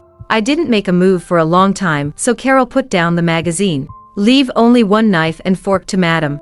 "Mr. Carroll." I looked at the savior in front of me with tears of gratitude. How did God create such a good man like you? Am I that good? Carroll put down the bangle in his hand and raised his eyebrows slightly. "Yes, the best person I've ever seen," I answered sincerely. The servant took those forks and knives away, and Carroll asked no more questions. He looked at me with a smile and said, "Eat now." Carroll didn't open his mouth again till I ate up all the food on the table. "Jason has prepared you the gifts for the visit to the Smith family. Jason will go with you tonight." "Oh," I nodded reluctantly. I would pay a visit to the Smith family tonight. Gifts, that was because my master, Carroll, had said so. This visit is about the will of Declan Percival. Carroll seemed to get everything under control, and I was completely lost. Declan, who was he? Did his will have anything to do with me? Why did Carroll seem to know everything? Noticing my ignorance, Carroll continued, "Declan is your real grandfather. When your mother was pregnant, Declan said that if you were his only granddaughter, your dowry would be a share of Percival Group." "Oh, and then?" "Just do whatever the will said." Why should I visit the Smith family? Like a frustrated cat, one lay on the dining table. Carroll stretched his hand and ruffled my hair. "Do you remember what I said in the elevator yesterday?" I thought for a moment and then blurted out, "Fight back." It seemed that this was the only sentence mattered. "Great, Mr. Carroll patted my head with admiration. Suddenly, I remembered something. I took out my new smartphone and said, "Mr. Carroll, would you like to befriend me online?" "I don't understand," Carroll asked. "Do I have to?" I clearly heard everyone in the dining room gasp. "Why not?" Feeling the atmosphere become tense, I looked at Carroll with confusion. Jason held his phone. "Madam, do you want to befriend me?" "And me?" Rose joined Jason. "Of course, I will." I refused nobody and happily befriended Rose and Jason online. I used a smartphone for the first time, so it took me more than 10 minutes to befriend Rose and Jason. I didn't know my file till I came to the city. I had been envious of the daughter of the village chief because she went to school, had new clothes, and wore well-fitting shoes. However, those were nothing before Carroll. Carroll brought me food, clothing, and entertainment. For example, electronic products. Happy, I went to Carroll with my phone and asked again, "Mr. Carroll, Mr. Carroll, your line." "1. I don't have line." Carroll read the financial magazine again. A college student I got acquainted with at work had said that line was necessary for everyone in the city. However, Carroll said that he didn't use line. "What a surprise, Mr. Carroll, do you use an old-fashioned phone like me?" I asked with confusion. Recalling, I found that I had never seen Carroll take out his phone. "No way. Impossible," I quickly denied my guess. A mobile phone was nothing to Carroll. "Then why don't you use line?" I moved closer to Carroll and looked at his financial magazine. There were all kinds of dull data and analyses on it. "Is this book so interesting? I don't understand." I kept nagging beside Carroll. Finally, Carroll took out a mobile phone, the same as mine, from his suit pocket and ordered, "Jason, download line for me, please. And then befriend her." Carroll put down the magazine, which confused me, pinched my cheek, and said, "Do you know the difference between you and small animals? Little animals are animals. I'm a human being." The pinch brought a pain in my face, so I pouted unhappily. Carroll let go of my cheek, stood up, and straightened the wrinkles on his trousers. The difference is that you can speak. It took me quite a long time to recover from the shock. Was Carroll tired of my nagging? Jason had befriended me with Carroll's line. Then, he chased after Carroll with a mobile phone. Mr. Carroll, Madam is special to you. Looking at Carroll's name in his line, Jason sighed. Carroll was resistant to all social medias. One would have to call Carroll if necessary. It depended on Carroll whether to answer the call. Oh no, Carroll wouldn't answer the call 9 times out of 10. Carroll put his phone in his pocket. She is interesting. Not a bad idea to keep her to amuse me. Me, hearing Thiswo got addicted to the smartphone, raised my head and looked at Rose. Did Mr. Carroll talk about me? Rose covered her mouth and chuckled. Is there another madam in this house? All right, I lowered my head and continued to fiddle with my new phone. I downloaded all kinds of apps. I was enjoying myself when there came an ear-piercing noise from the door. Out of instinct, I instantly sprang to my feet. What was the noise? Curious, I turned around and saw Nathan at the door. He ordered the workers to put some weird stuff around the door. There were people, animals, roadsters, and houses, but all of them were made of paper. All one needed in daily life were there. Looking at the bustling door, I felt that something was wrong. I braced myself, walked over, and asked, "What are you doing here?" My brother must feel lonely and bored in heaven. Therefore, I planned to send him something interesting. Speaking, Nathan took out a lighter and threw it at those paper stuff. In an instant, a fire appeared in the yard of Bamboo Pavilion. Thick black smoke floated in the sky, and people in the yard couldn't open their eyes. I pulled Rose to hide behind the gate. Caught off guard like me, Rose violently coughed for the inhalation of the smoke. More often than not, the victims choked to death in a fire. I could eat my fill now, so I don't want to die yet. With this thought in my mind, I pushed Rose inside the house. Rose, go in, quick. Don't understand. Rose had been pushed inside the house by me, but I fell back for a grip on my collar. Bang. With a dull bang, I fell on the steps, made of granites, in front of the gate. My butt hurt. My waist hurt. My head buzzed. Before I came to my sense, Nathan pulled me up. With an evil smile, Nathan said, "Hey, I heard that people would send the dead their wives in some places." Shocked, I stared at Nathan with wide open eyes. "What do you mean?" Nathan laughed. "Do you want to meet my brother?" Then, he pushed me into the fire. Frightened, I struggled. The Brown family got the good gene, so all its descendants were taller than meters.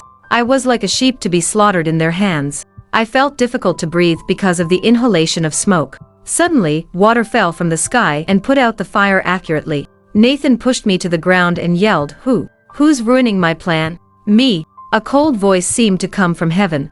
I looked in the direction of the voice. Carroll was standing on the balcony on the 3rd floor and looking down at us.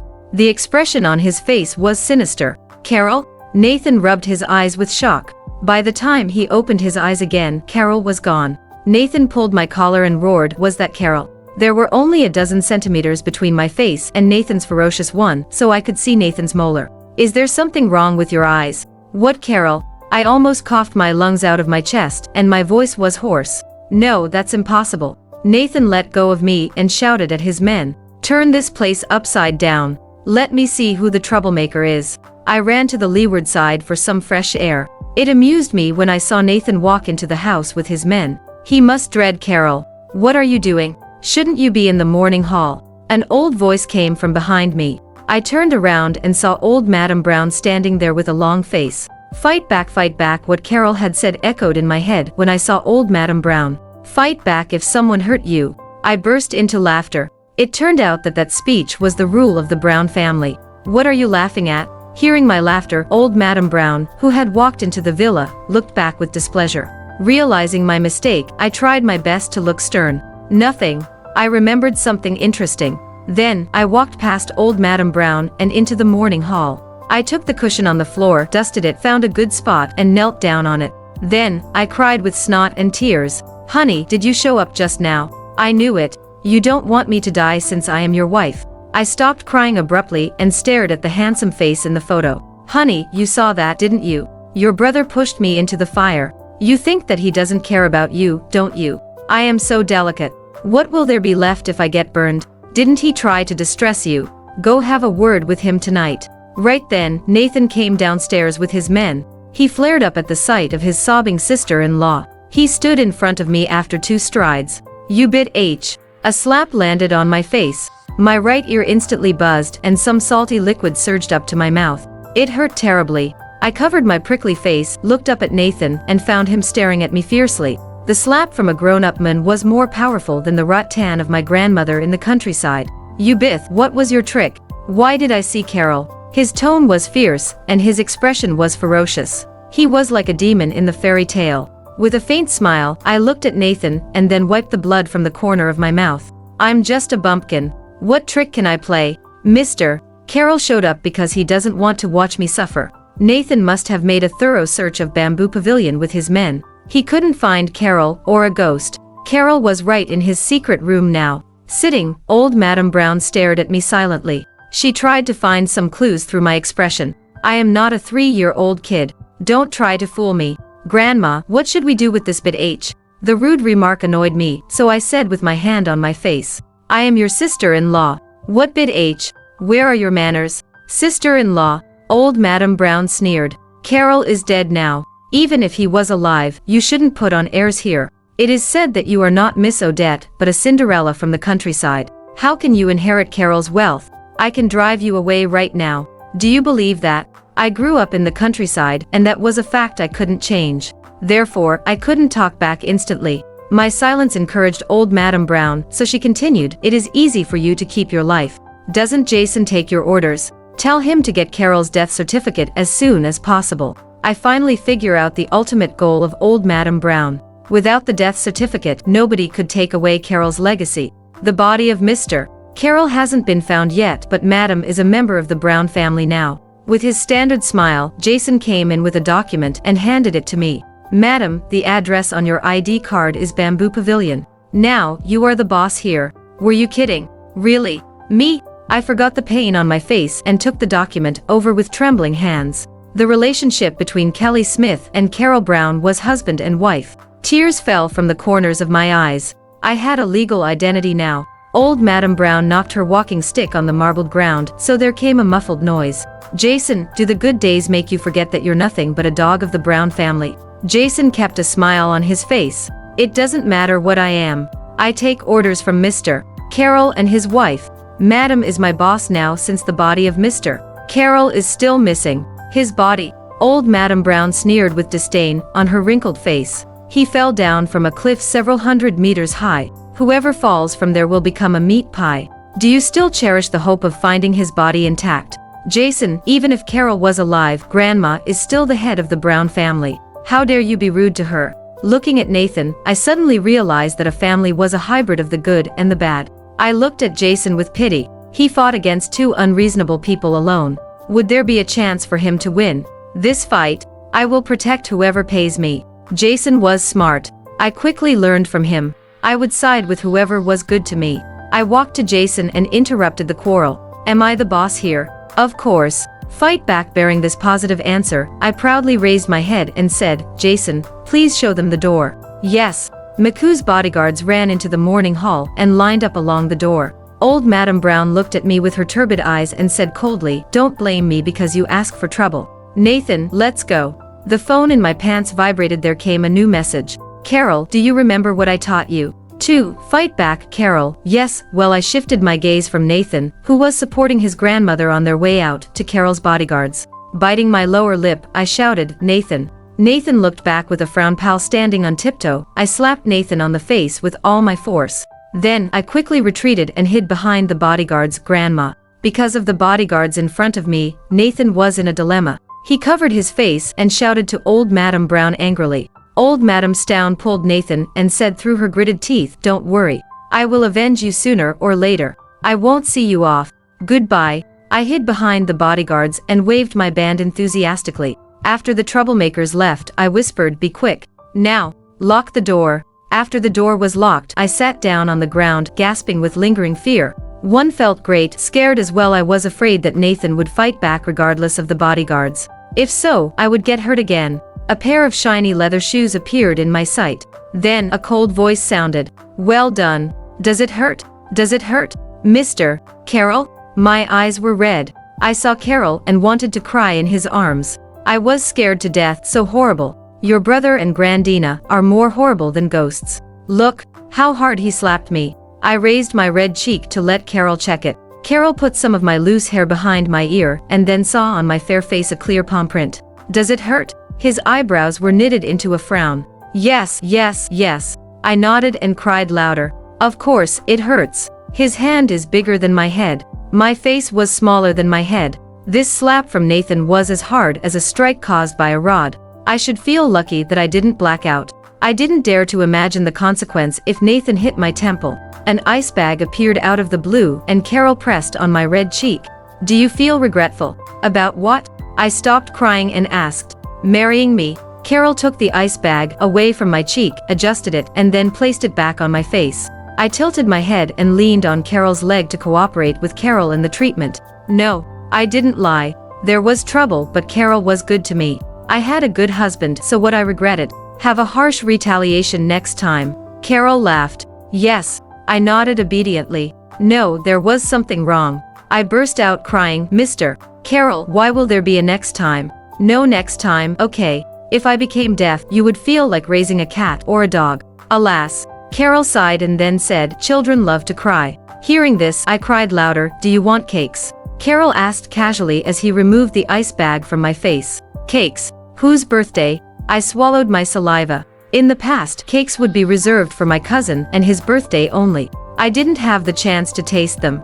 My birthday was considered a shame of the whole family. Therefore, I wasn't qualified to have a cake. It is a daily dessert here. Carroll waved his hand. Then, Rose appeared with a small cake with cherries on it. Open your mouth. Carroll took the cake, scooped it with the exquisite spoon, and handed the spoon to me. Oh, it's so sweet. The thick cream melted in my mouth, and there was the mellow taste of chocolate. Instantly, I stopped crying. I took the cake from Carroll and enjoyed myself. Yummy. After a while, a satisfied smile appeared on my face. Mr. Carroll, this cake is delicious. Do you like some? I don't like sweet food. Carroll pushed away the spoon that I handed over and let out a long sigh. Only a childish way can pacify the children. I didn't talk back. I focused on my cake. A phone rang, so Jason left with the phone. After a while, Jason came back with a stern look. Mr. Carroll, Joey called and said there would be a wedding for you and Madam tomorrow. What? I blinked my eyes with confusion. A wedding? Didn't old Madam Brown and Nathan want a death certificate of Carroll, so why would there be a wedding? Yes, there will be a paper doll, Jason said after one cautious glance at the gloomy Carroll. Oh, after a short response, I continued to eat. Oh, Carroll poked my forehead. Do you agree? Why not? It's my wedding, with you anyway. It doesn't matter that my groom was a paper doll. With a smile, I said, it seems that Nathan loves paper dolls. Carroll was speechless. Jason shook his head and said with surprise, Madam, you have a strong heart. In the countryside, Grandma beat me up whenever I displeased her. Therefore, I became tough. The doorbell rang. Carroll tapped my head. Go to the Smith family. Remember what I said. Don't worry. I'll fight back if someone tries to hurt me. I thought for a moment and added, a harsh retaliation. Good girl. Then, Carroll strode back to his secret room. Jason went to open the door. It was Opal. It seemed I was in a terrible state whenever Opal came. For example, I now sat on the ground with my legs crossed and enjoyed my time with a cake. Does it hurt? Opal gave his gold-rimmed glasses a push. What are you doing? Eating a cake. I raised the cake in my hand. Couldn't he see my cake? My brother did have very bad sight, so he wore glasses. Get ready and go home with me. Opal shook his head with a hint of disdain in his eyes. Alas, what would come came at last. I quickly ate up the cake on the tray.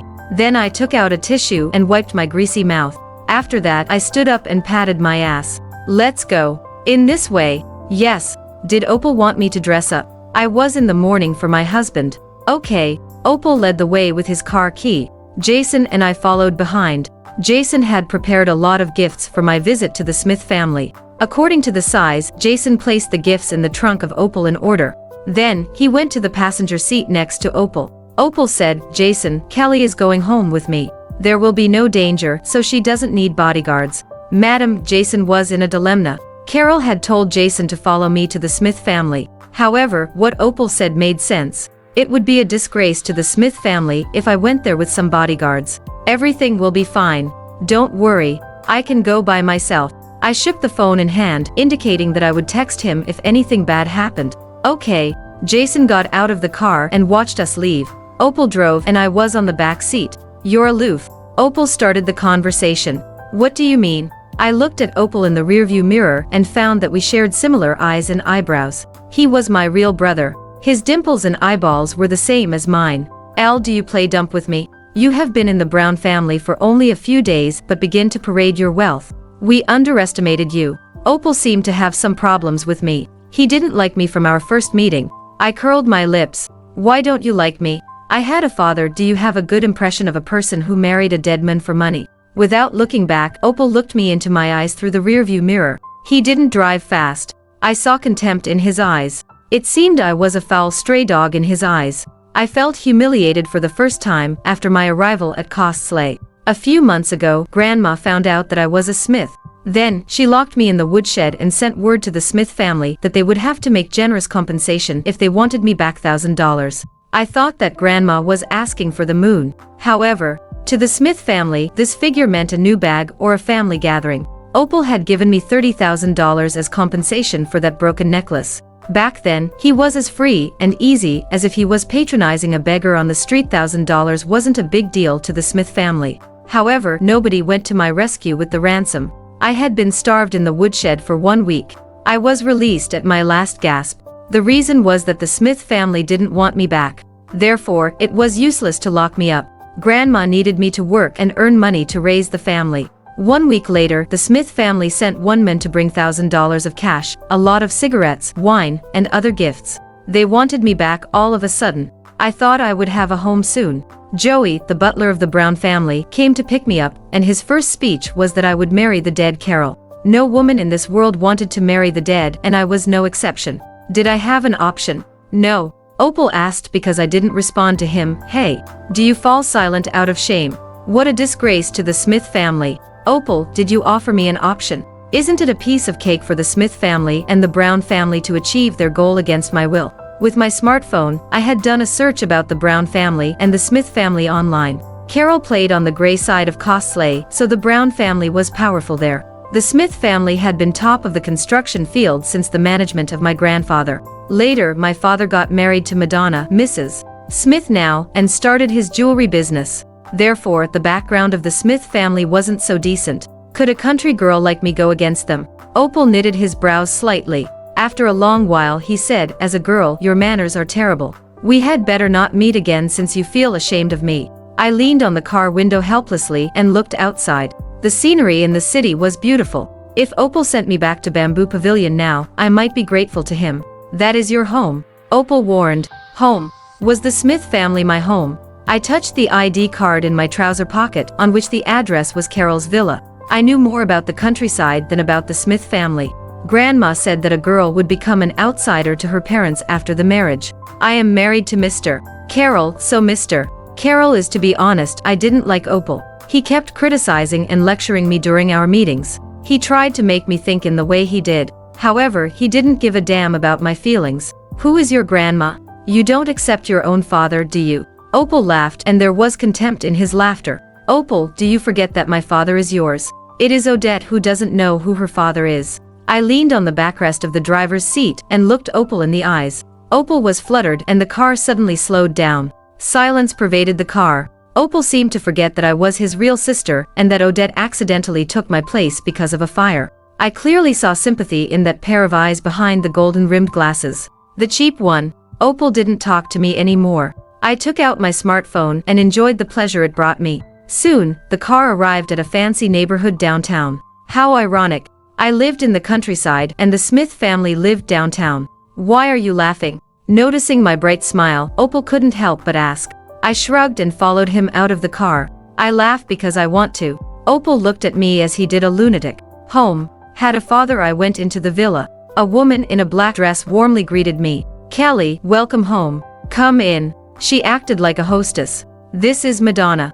Opal made a brief introduction. "Madonna." I greeted Madonna in a low voice and dodged her hand with which she tried to hold mine.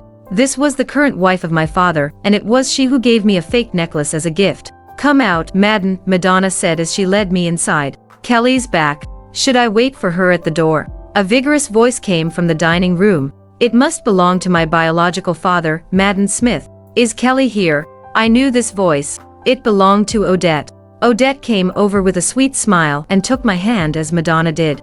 "Don't take that seriously. Daddy looks grim but is nice." One said nothing and went wherever the two women led me. Soon, I figured out why Madden had spent $1,000 and sent me to Carroll. This place was a villa but far inferior to Bamboo Pavilion. The Smith family tied themselves to the Brown family with $1,000. What a good bargain. In the dining room, a middle-aged man sat at the head of the table. His temperance and appearance were good.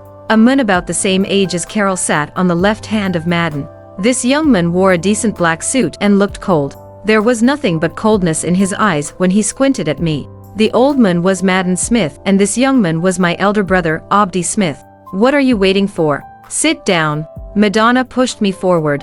I watched Madonna, Opal, and Odette take their seats. There was only one seat left empty in the corner. Whoever took that seat wouldn't have a good meal. Looking at the dishes on the table, I pouted.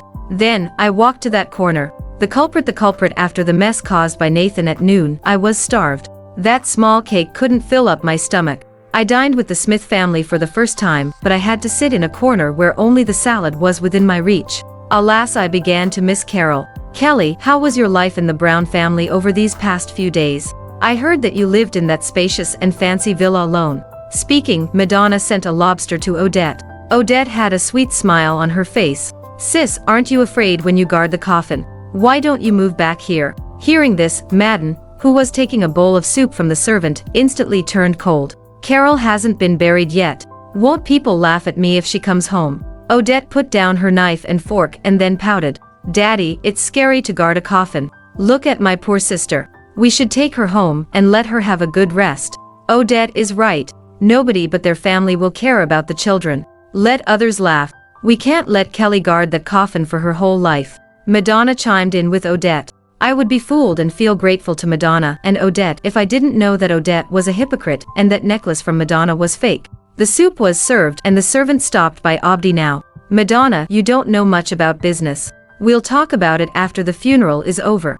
Obdi drank the soup when looking at Odette dotingly. Little girl, don't get involved in the business of the adults. Odette gave in and said, well, let her stay with us for 2 days, okay. I have a lot of things to tell Kelly. Daddy and Mommy, please. Okay, let her keep you company for 2 days. Buddy nodded slightly. I've get her room ready, Madonna said. After Opal took his soup, the servant left. Nobody cared about my opinion or stomach. What were these people doing here? Tilting my head, I sent some salad into my mouth. It was tasteless. Apart from me, the crowd had a good chat. It seemed they cared about Odette's study more than me. Then, I realized that I was a tool to witness the harmony of the Smith family. In the blink of an eye, I had eaten most of the salad in front of me. Opal stopped eating after one glance at me. Did you have nothing to eat? I reflected for a while and then concluded that I didn't make a mistake in my table manner. Oh, Opal, Odette said coquettishly. Don't blame her. There must be no salad in the countryside. How ridiculous that you ate so much salad. Opal rolled his eyes. Well, I didn't want to be an eyesore here. I'm full. I put down my knife and stood up. Laura, take her to her room. Opal sounded as if he wanted me to leave as soon as possible. The servant who had just served the soup came over and said, this way, please. Oh, thank you. I followed the servant to walk outside. Madden said behind me, ill-bred. The memorial tablet of your mother is on the first floor. Remember to pay your respect. Got you. Ill-bred. The contempt in your eyes. I shrugged and followed the servant upstairs. The villa had 3 stories and an attic. The place I would spend the night was a small room in the attic. There was a single bed, a nightstand and a small wardrobe. That was all. Compared with the room Carroll had prepared for me, this room was terrible. I missed Carroll again. This is your room, miss, Laura said and then closed the door. One could learn of his status in one place through the attitude of the servants there. Never mind. Tomorrow would come soon. I lay on the bed. I planned to pay my respect to my dead mother after the meal was over. Bored, I took out my mobile phone and found 2 news messages. Jason, madam, is everything going well? Carroll, are you full? 1, no. The food here is not as delicious as that in your place. I soon fell asleep. The reason might be the farce this afternoon. When I opened my eyes, it was midnight. The culprit, my heart skipped a beat. I hadn't paid my respects to my mother yet. This place wasn't so big as Bamboo Pavilion, but I was new there. After one search on the first floor, I couldn't find the memorial tablet of my mother. Mommy, do you think she will sign the agreement? It was Odette's voice. I couldn't help but slow down. Madonna combed Odette's hair considerately. She will have to. Your daddy has plenty of ways to make her do so. I don't like Kelly. It seems she cares about nothing no matter how we stimulate or ignore her. Mommy. Odette looked worried. I won't have a decent dowry without the legacy Grandpa left her. Without a decent dowry, how can I marry into one of the top 4 families? When did your grandpa leave her legacy? Madonna patted Odette on the shoulder with a sneer. You're the only girl in the Smith family, so Grandpa left you the legacy. This conversation, I overheard, shocked me. The legacy that Carroll had mentioned did exist. Their kindness was part of their scheme to take the legacy away from me. What are you doing? Opal, in silk pajamas, appeared, rubbing his sleepy eyes. Shoo! I made a gesture to silence Opal and then pushed him to the dining room. I want to pay respect to Mother. It's already midnight. You didn't remember that till now, did you? Opal, I know now. You do hate me. I spread out my hands. Then, I noticed a compartment like a storage room in the dining room because of the red light flickering in the crack. The memorial tablet of my mother must be there. If it weren't for you, Mom wouldn't have died in the fire. Opal pushed open the door of the room angrily. I stroked my mother's memorial tablet and said, so, I had a mother. Back then, Mom was pregnant with you. She was in poor health, and abortion was a good choice. However, she refused. She was too weak to run for her life after she gave birth to you. Opal tidied up the offerings on the table. After the speech, he looked sad. Opal was 3 years older than me. When my mother passed away, he was in the period needing a mother most. I opened my mouth but couldn't say anything to comfort him. That was why the Smith family didn't like me. They considered me the culprit of killing Mother. After a sigh, I walked out of the room.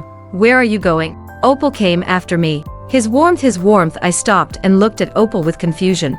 Don't you dislike me? Since he didn't like me, he wanted to stay away from me for sure.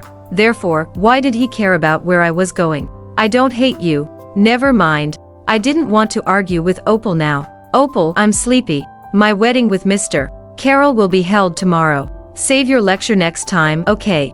I turned around to leave but Opal clutched my shoulder. What did you say? What wedding? Mr. Carroll. I get married to him and there will be a wedding. I grimaced for the pain on my shoulder and tried to break free from Opal. Opal instantly looked sullen. Kelly, don't you care about your reputation? That is a posthumous marriage. That wedding will ruin the reputation of you and the Smith family. The clutch on my shoulder became a grip. Suddenly, I felt aggrieved and my tears fell down. Oh, I'm already married to Carroll. Will a wedding make any difference? Hurt.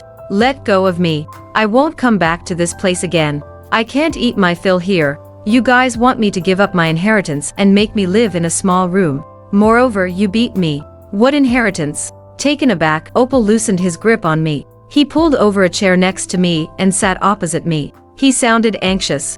I heard it just now. Madonna and Odette discussed how to make me sign an agreement and give up my inheritance. All of you are bad guys. Impossible. You must make a mistake. Opal stared at me and waited for a negative answer. I tried my best to stop crying. Then, I stared at him. Was I deaf? How could I make a mistake on such an important matter? Then, I opened my mouth. Yes, I made a mistake. What?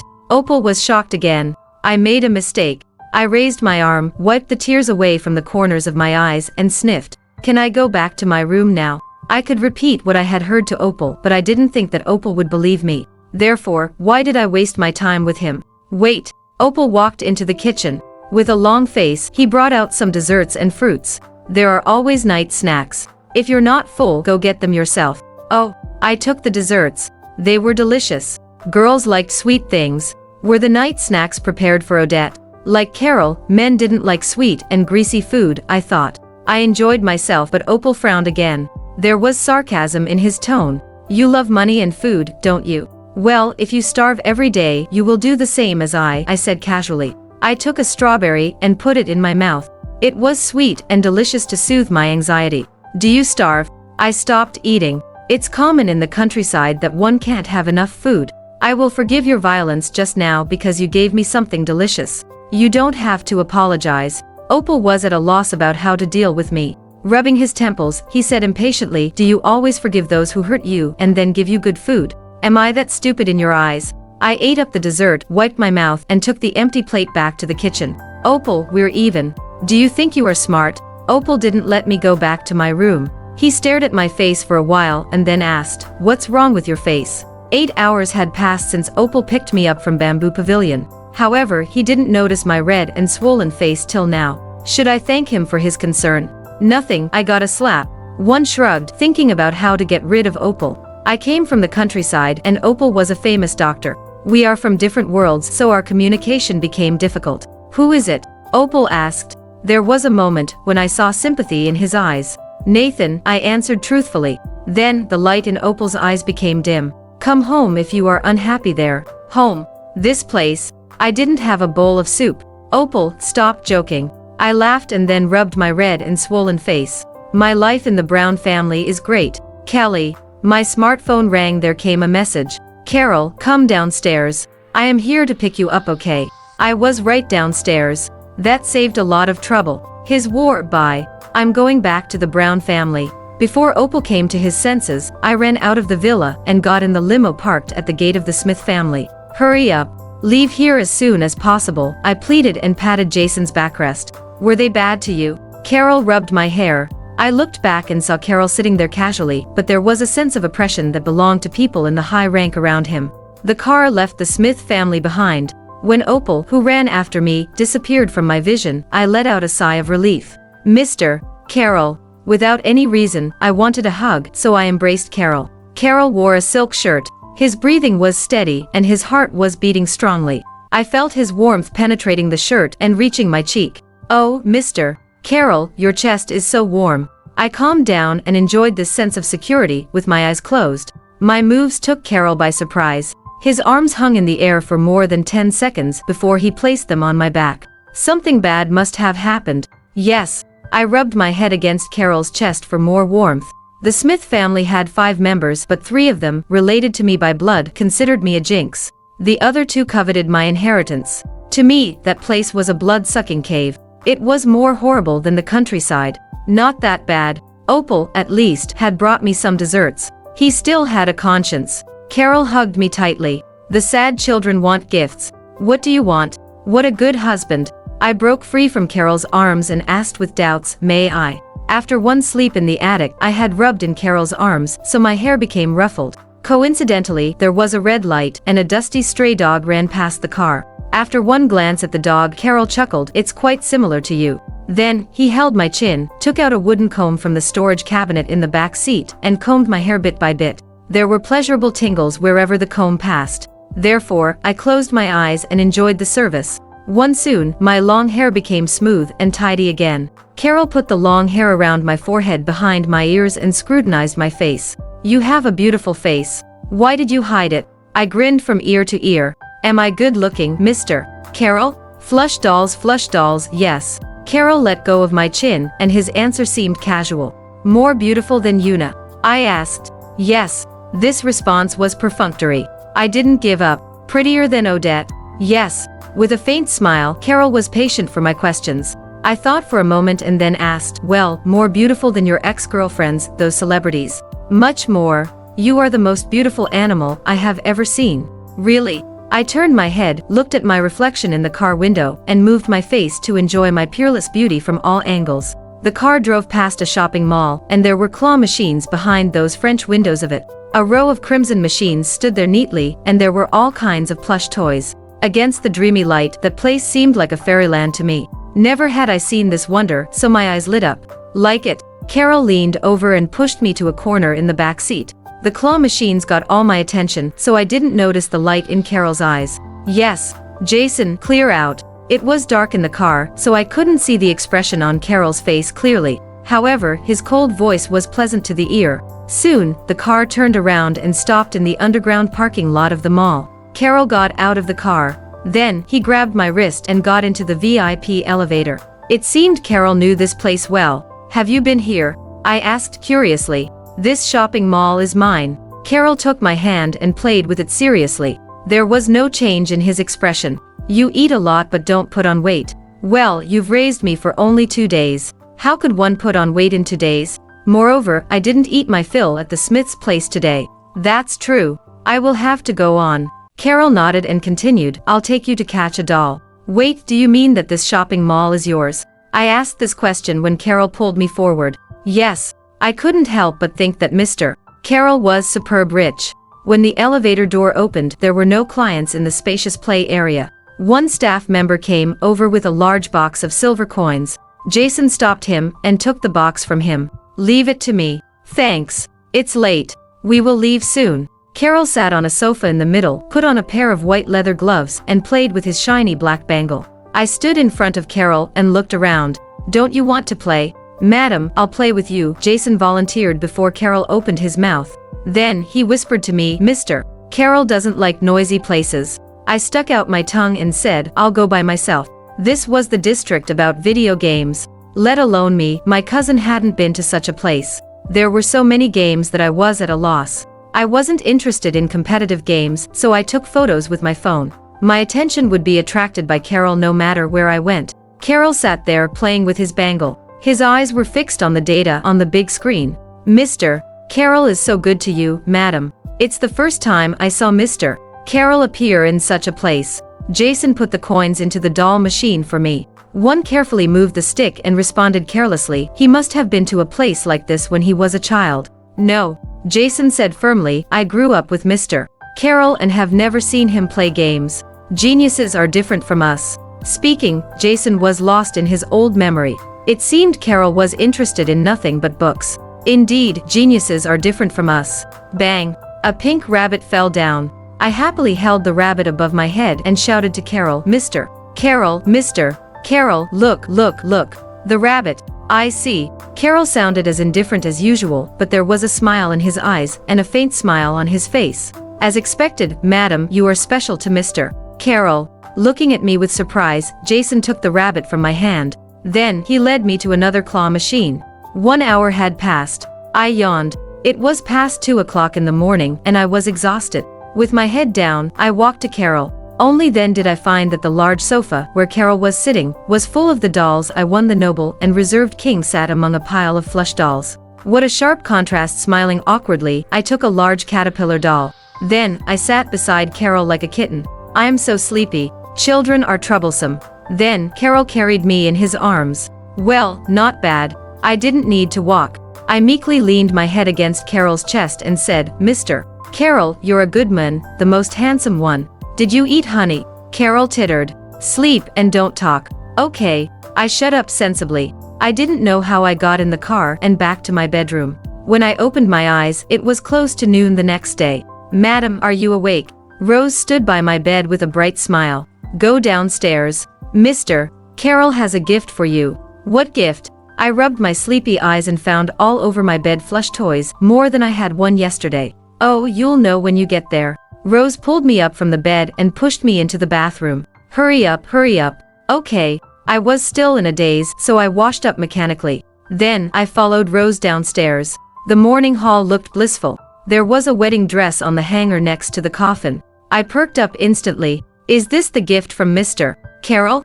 The gift. I knew that this wedding was unavoidable. However, if Carroll facilitated it, I would be unhappy. I stood rooted there, so Rose came over and asked, Madam, aren't you hungry? Starved. I rubbed my empty belly. After one glance at the exquisite wedding dress, I said, breakfast comes first. I was like a pig on the chopping board. If the butcher intended to kill me at noon, I wouldn't see the sun tomorrow. I would like to eat my fill no matter what would happen next. I sat at the dining table with my head down.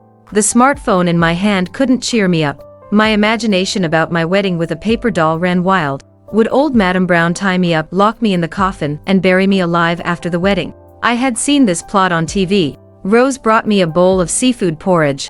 After she put down the bowl, I grabbed her arm and asked, Rose, will many people attend the wedding tonight?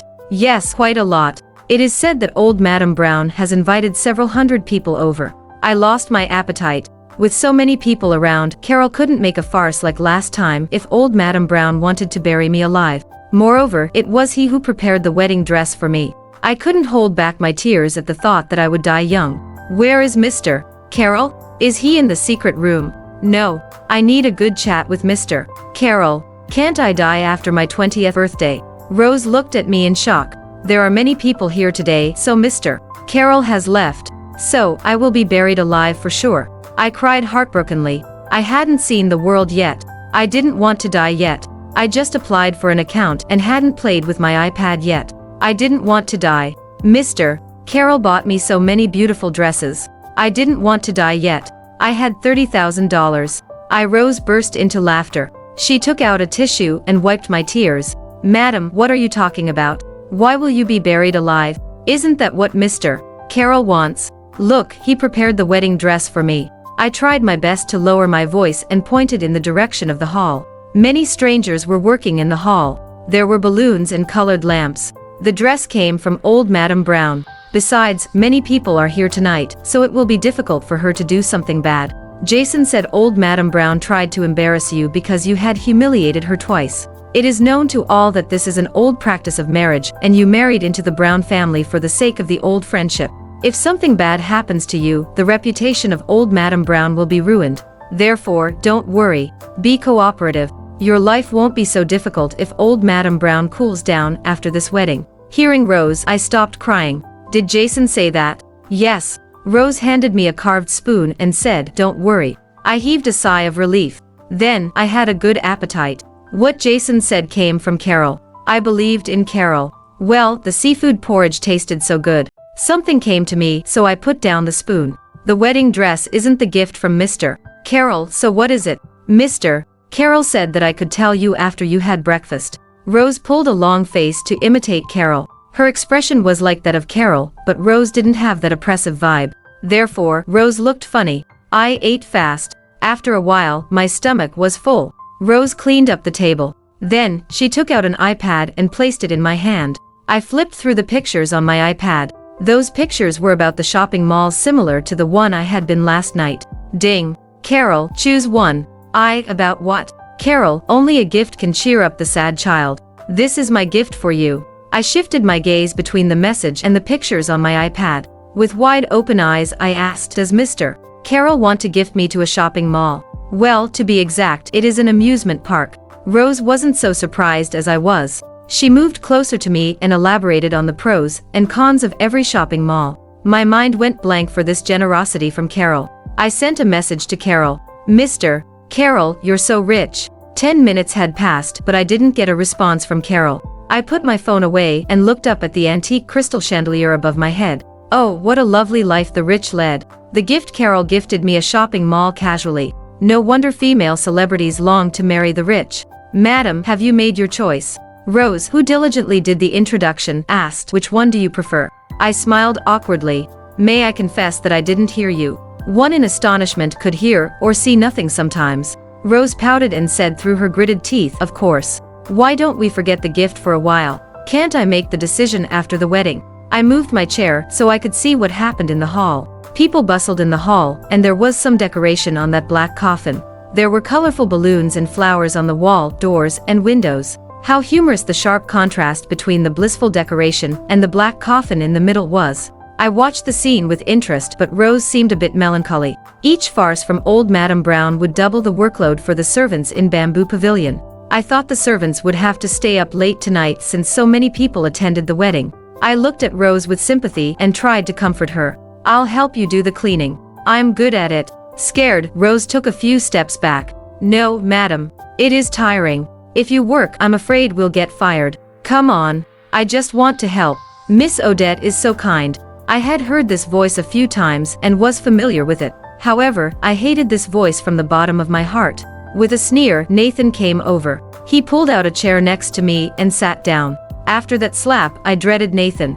By instinct, I moved away. Hey, I forgot one thing. You aren't Miss Odette family, but a bumpkin. Nathan took a grape from the table, threw it in the air, and then caught it with his mouth. Nathan shared a lot of similarities in appearance with Carroll, but why was he so annoying? The wedding. After one glance at Nathan, one gently pulled my chair away from him because I didn't want to talk with him. Nathan was annoying. Tell me how you let me see Carroll last time. Holographic laser projection. Glass-free 3D monitor.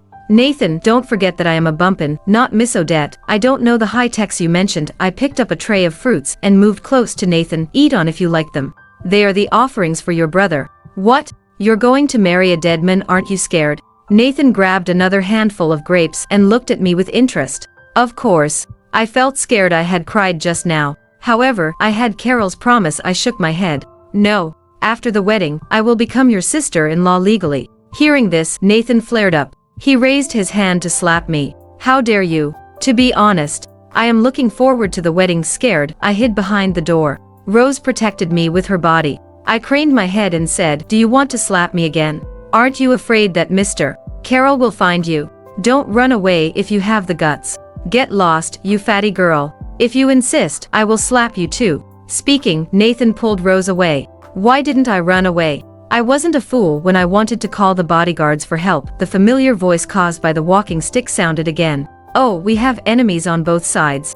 I am afraid that we will get slapped again."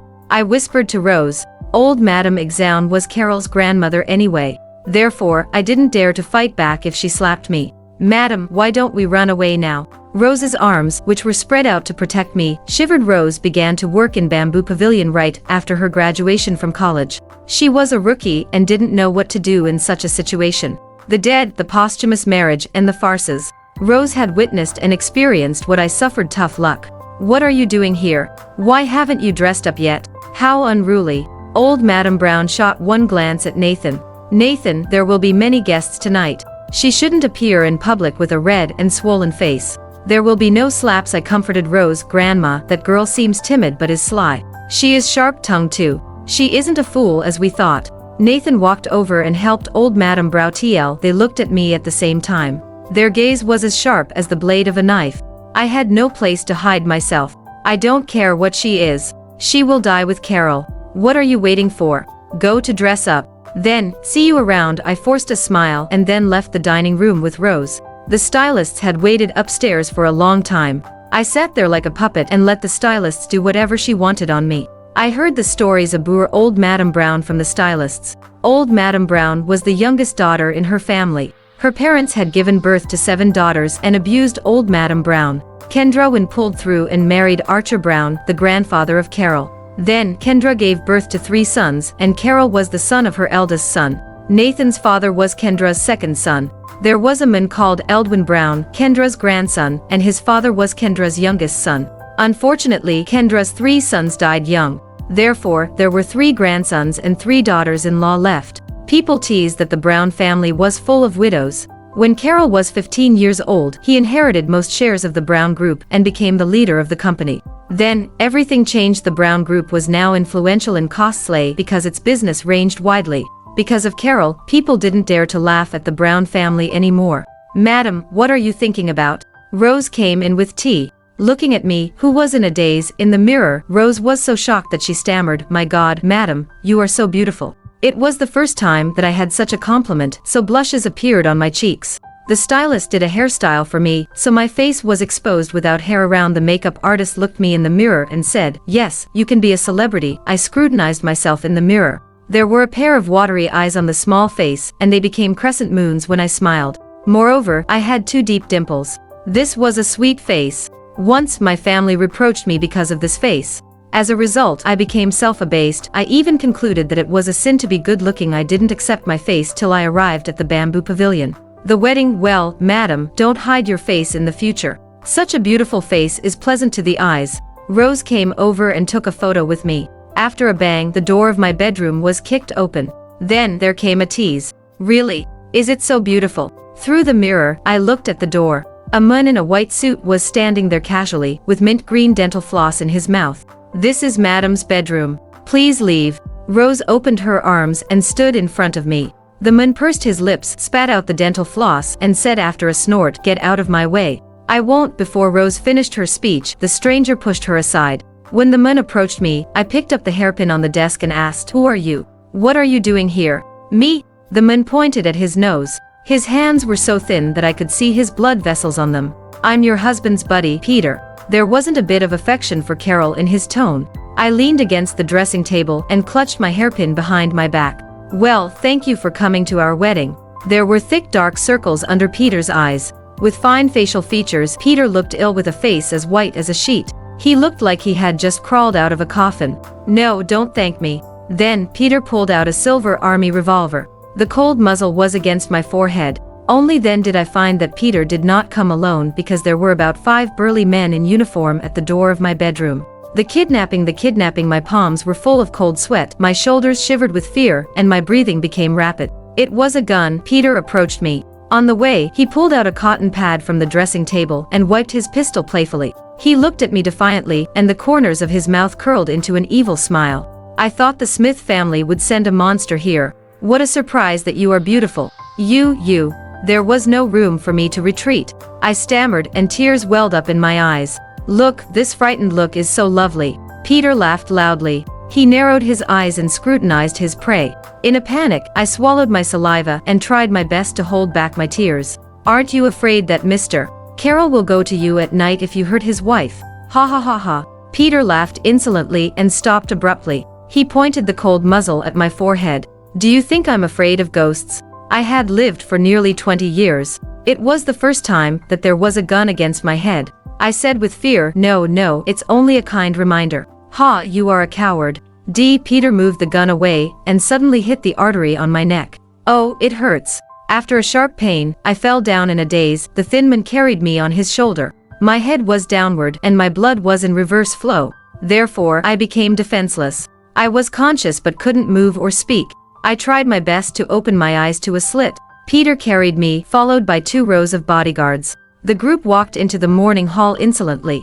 The wedding hall was ready now, and the paper doll, the size of Carroll, was standing next to the coffin. When Peter appeared with me on his shoulder, the noisy hall suddenly became quiet. Nathan led a group of people to block the way. Peter, you're insane. How dare you take the bride away? Aren't you afraid that the ghost will seek revenge on you? Unruly, Peter adjusted me on his shoulder.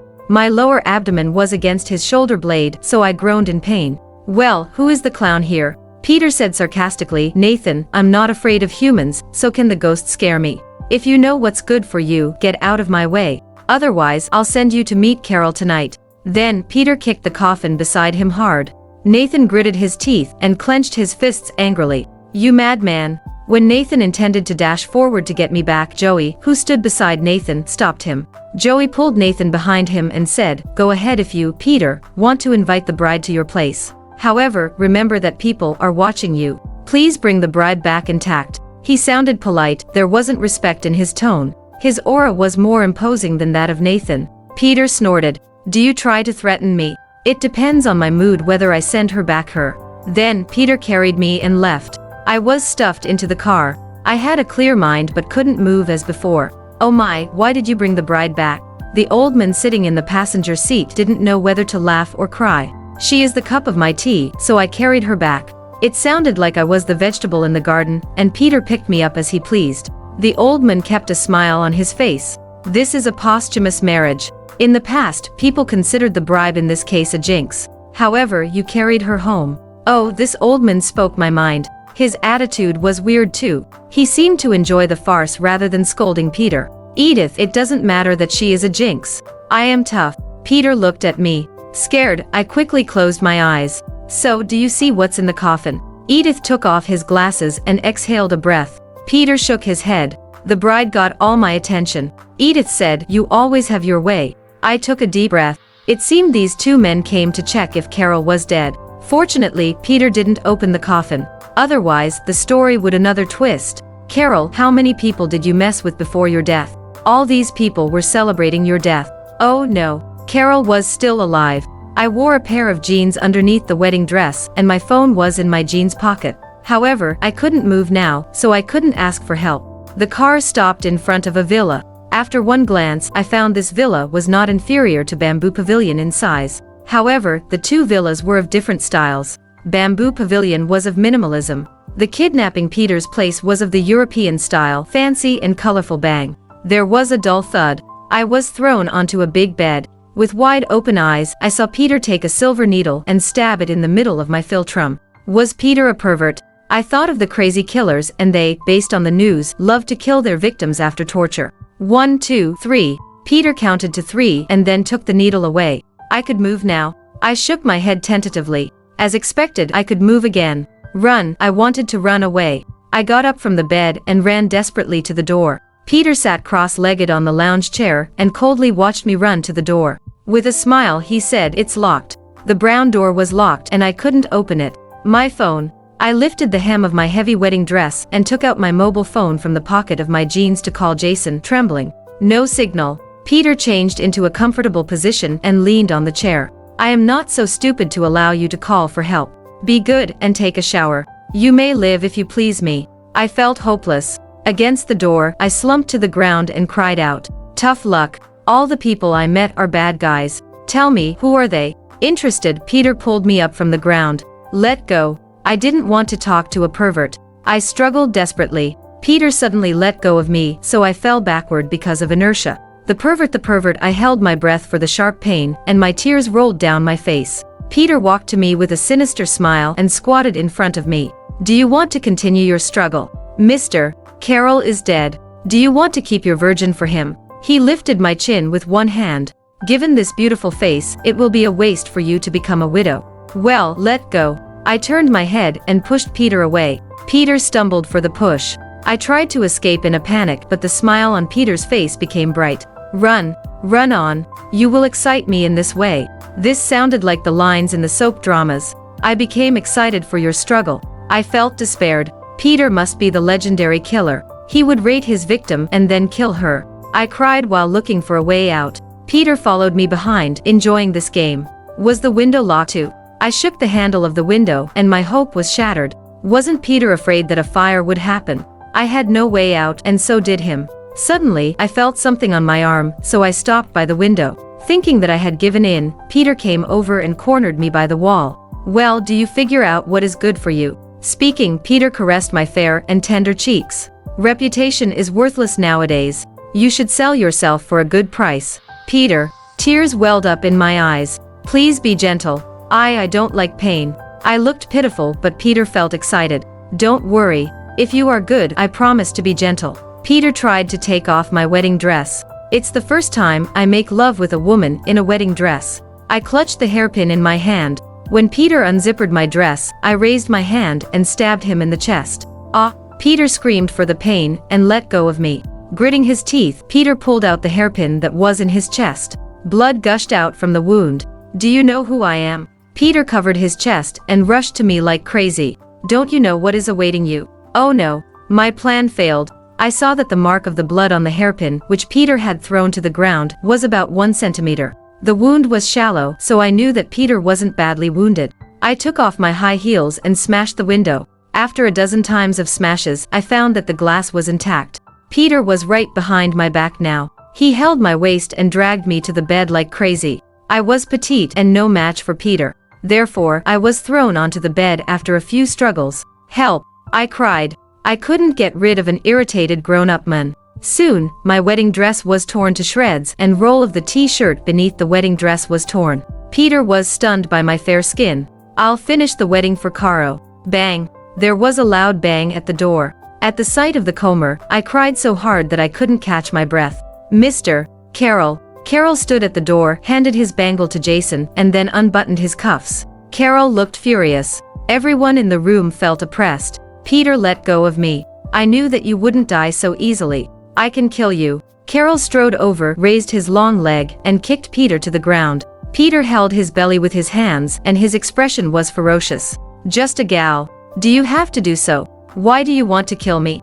Gal? Carroll took off his suit and draped it around my shoulders. Then, he stepped on Peter's head. Carroll stomped Peter's bloodless face several times. Remember that there are some women you can't hurt. Ha. Carroll, aren't you insolent? Are you in love with this girl? Bang. Another kick. This kick was so powerful that Peter slid backward 1 meter. Ah. Carroll walked over, held me in his arms, and said in a soft voice, "Let's go home." The pervert scared out of wits. I nodded my head in a daze. Then, Carroll carried me out. Before we left the bloody bedroom, Peter said confidently, "Whoever has a soft spot can't be invincible." Carroll chuckled contemptuously. He turned around, squatted in front of Peter, picked up the hairpin from the ground, and tapped it on Peter's face. "Even if I become weak, you aren't my equal. Peter, you will second to me forever in school, in the circle, and in the business world. You can't be no one as long as I am still alive. You had better remember your place and not cause trouble, or are you threatening me?" "Carroll, don't be silly. People in Costley dread me as much as they do you. Therefore, I am of the same status as you." Shouting, Peter wanted to stand up, but Carroll pushed him back to the ground with one hand. "Do you really think so? Let's go." Carroll got up, smoothed out the wrinkles on his pants, and led me out of Peter's villa. I hid in a corner in the car. The horrible memory of what had just happened flashed back to me. If Carroll came a bit later, I shook my head hard to drive the memories out of my mind. "Are you scared?" Carroll moved over and held me, who huddled up in the back seat, in his arms. With the warmth of Carroll around me, I gradually calmed down. I looked up at Carroll and said, yes, it's horrible. Oh, why did you come so late? It's horrible. Peter's a lunatic. He's a perverted murderer. Call the police to arrest him. Carroll gave me a tight embrace. I taught him a lesson. I'll make him compensate you tomorrow. It hurts. I cried louder. Carroll's arm pressed my sphenoid, which almost broke from Peter's violence. I didn't hear Carroll for the sharp pain. Are you injured? Carroll pulled away the suit around me, and my scarlet wound appeared in his vision. His face darkened. Go to the hospital. What? So bad? I couldn't see my back. Carroll suggested to go to the hospital, so I thought that my back was badly wounded. I wailed. Do you want cakes? I cried on. Juice? I didn't stop crying. Go buy some gifts to madam, Carroll said. Act fast, free time is running out. Exclaim what toy? What toy? A toy? Why did he suddenly give me a toy? Was it because she had become an incomplete person? Mr. Carroll, am I going to become a person with only half a body? I cried even louder after saying that. Bad guy, Peter is a bad guy. Alas. Carroll held me in his arms and coaxed me in a soft voice. The company has the best medical team, so you won't only have half a body. Really? I put a face full of snot and tears on him and widened my eyes. Then, what toy is it? Carroll, what are you thinking about? I really want to open your head and know about it. He pinched my head hard. Feeling the pain, I got rid of his arms and said, you won't have such a lovely pet if you open my head. No, I have the best medical team. I can sew up your head after opening it and studying it. He smoothed his clothes and looked at the clothes that were stained by me with disgust. I rolled my eyes and said, it doesn't look good if you sew it up, and you won't have such a beautiful pet anymore. Don't be afraid. I have the best cosmetic medicine team. I opened my eyes wide in horror and huddled up in the farthest corner of the car, far away from him. Don't you want to cry anymore? Carroll asked me with a smile. I nodded. I stopped crying. I was afraid he would knock my head open if he didn't feel good. No matter how good the cosmetic medicine team was, it was not as good as my original one. Seeing that I didn't make any more noise, he felt relieved. Sure enough, a child has to be scared. Whatever you say is true. I took a drag on my nose and pouted. Soon, the car arrived at the hospital. I had never seen such a hospital. In the dense forest, there was a delicate courtyard flowing with water. I felt like I had entered a park. In the evening of early summer, there was a light drizzle. The spring was just over, and it was still a little cold. It was this slight chill that made me forget the pain in my back. It was not until he took me to the innermost courtyard, and the beautiful nurse in a white coat came to me that I came back to my senses. I was brought along by a beautiful nurse for one checkup after another. Finally, she came to the conclusion that my shoulder blade was broken, and I needed to be hospitalized.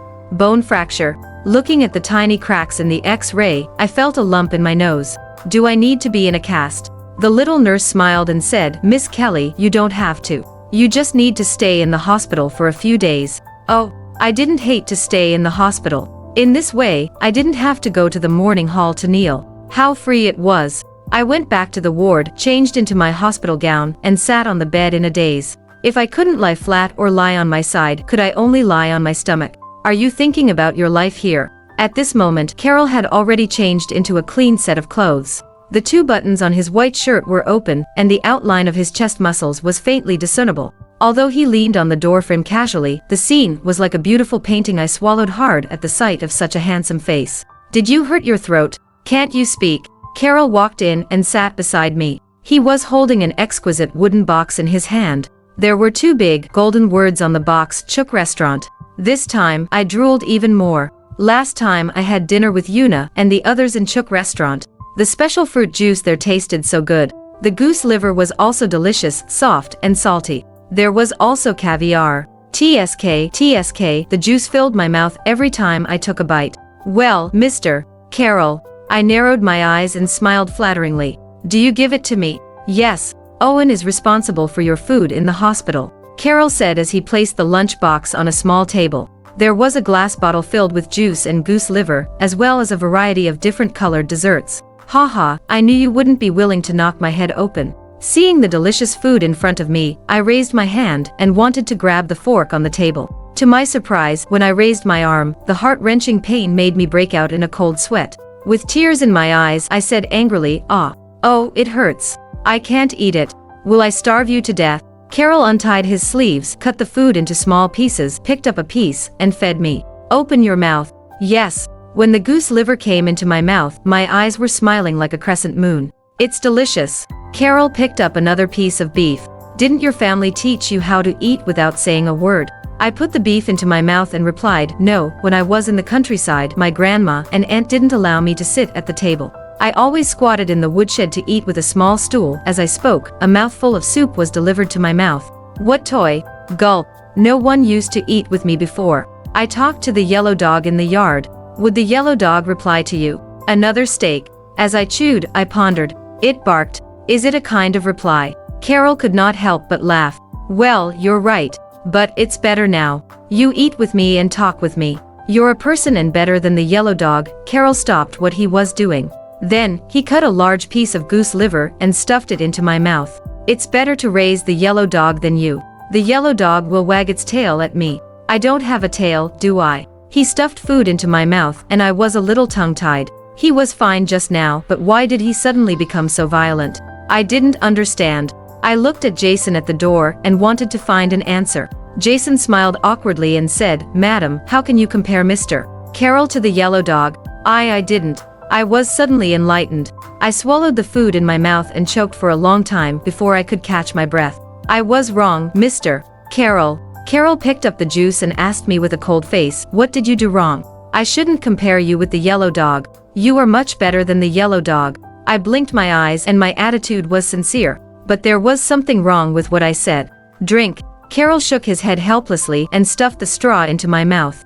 Don't talk too much while eating in the future. Yes. I could even stop talking. After having enough food, I yawned on the small table. Today was much more tiring than the day I was in the countryside. Especially when I was arguing with Peter, my little body seemed to have fallen apart. Seeing that I was hanging my head, Carroll leaned over and said, I think it's very troublesome to keep pets. For example, my pet doesn't know how to go back to bed when she's sleepy.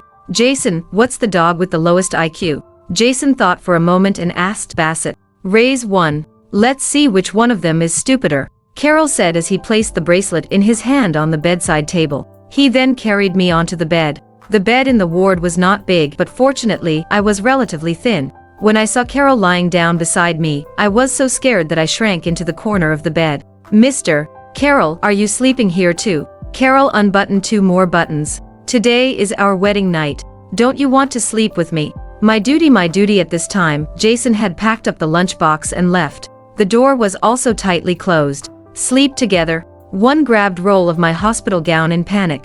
I hadn't gotten ready. The more I spoke, the softer my voice became. It was my duty to sleep with Carroll since I had married him. What right did I have to refuse him? Well, Mr. Carroll. I bit my lower lip and looked down at the ground. My bones are broken. Please be gentle. Then, like a puppy waiting for its punishment, I stood still and waited for Carroll's action as a husband. 1 second. 1 minute. 3 minutes later, I opened my eyes timidly, only to find that Carroll was lying there, looking at me with a calm look. His cold eyes were full of mockery. I don't want to disable you on the first day of marriage. As he said this, he patted his chest and said, lie down. I came to my senses and lay on his body from the corner of the bed. My right shoulder was lifted up by his abdomen and I could not feel any pain. Was the purpose of him lying here just to be a human cushion for me? Thinking of this, I couldn't help rubbing his chest twice. It was strong and warm, very comfortable, and my hands unconsciously wrapped around his waist. His waist was really thin. I didn't understand Carroll's structure. How could such a broad shoulder match such a narrow waist? Out of curiosity, my hand inexplicably touched his back. Suddenly, Carroll's body went rigid. Kelly, I'm warning you. You'd better behave yourself. If you continue to touch me, I don't mind turning you into a cripple. You're so fierce. I subconsciously withdrew my hand and muttered discontentedly, Mr. Carroll, when you're so fierce, you either want to knock my head or cripple me. What's the difference between this and torturing a small animal? What was more, I didn't take advantage of him. I was just curious. Well, it was purely out of curiosity. Kelly. A cold voice sounded above my head, which scared me so much that I shivered. Sleep, I would sleep. I reluctantly closed my eyes. In the warm embrace of Carroll, I soon fell asleep. By the time I woke up again, I didn't see Carroll. There was a doll goose about the same size as me under my body. I straightened its slender neck and looked at it. Then I threw it aside in disgust. This goose was so ugly. Madam, are you awake? Rose came in with a thermos. It's Chook restaurant's breakfast and seafood porridge. I can eat as soon as I open my eyes. This is really the ideally idle life. I couldn't help sighing with emotion. My shoulders hurt so much today that even my back hurt. Seeing me twisting my body with a grimace, Rose quickly said, "Don't move. After breakfast, I will push you out for fresh air in a wheelchair. The doctor said that this kind of impact lesion is the most painful on the second and third days." I responded with an "oh" and pushed the goose on the bed to the side. How big was the bed? This guy occupied most of my place. The most important thing was that it was really ugly. Mr. Carroll really thinks of you as a child. He personally selected this comforting doll and asked assistant Jason to bring it back overnight. He was afraid that your injuries would worsen when you slept. Rose chuckled and her eyes were full of envy. One frowned and took out my phone to search. A comforting doll was used to comfort the baby before going to bed. It could make the baby feel safer. I'd better eat. What is this? Is it for pigs to eat? Take it away. Clang. You are a bunch of good-for-nothings. Isn't there even a cook in the Holy Medical Center? Go, what are you waiting for? Order food from Chook restaurant for me. Get out. All of you, get out of here. The sound of smashing and swearing came from the ward next door. I looked at the lunchbox on the table and couldn't help laughing. Was a patient living opposite? Was it the psychiatry department? We don't have any psychiatry department, but we do have a psychological department, but it's not in this hospital. Rose fed me carefully. It was much more comfortable than when Carroll fed me. My duty I took the last mouthful of porridge and said with a sigh, "If you didn't tell me, I would have thought that there was a lunatic on the opposite side." Haha, madam, that 7 tease me. Let's go. I'll take you to the garden to bask in the sun. This is Mr. Carroll's property. Only elites can move in. The scenery of the hospital is much better than that of the park outside. As she spoke, Rose pushed a wheelchair over. I had never heard of such a place for elites before, so I was curious about it. Rose pushed me to the garden.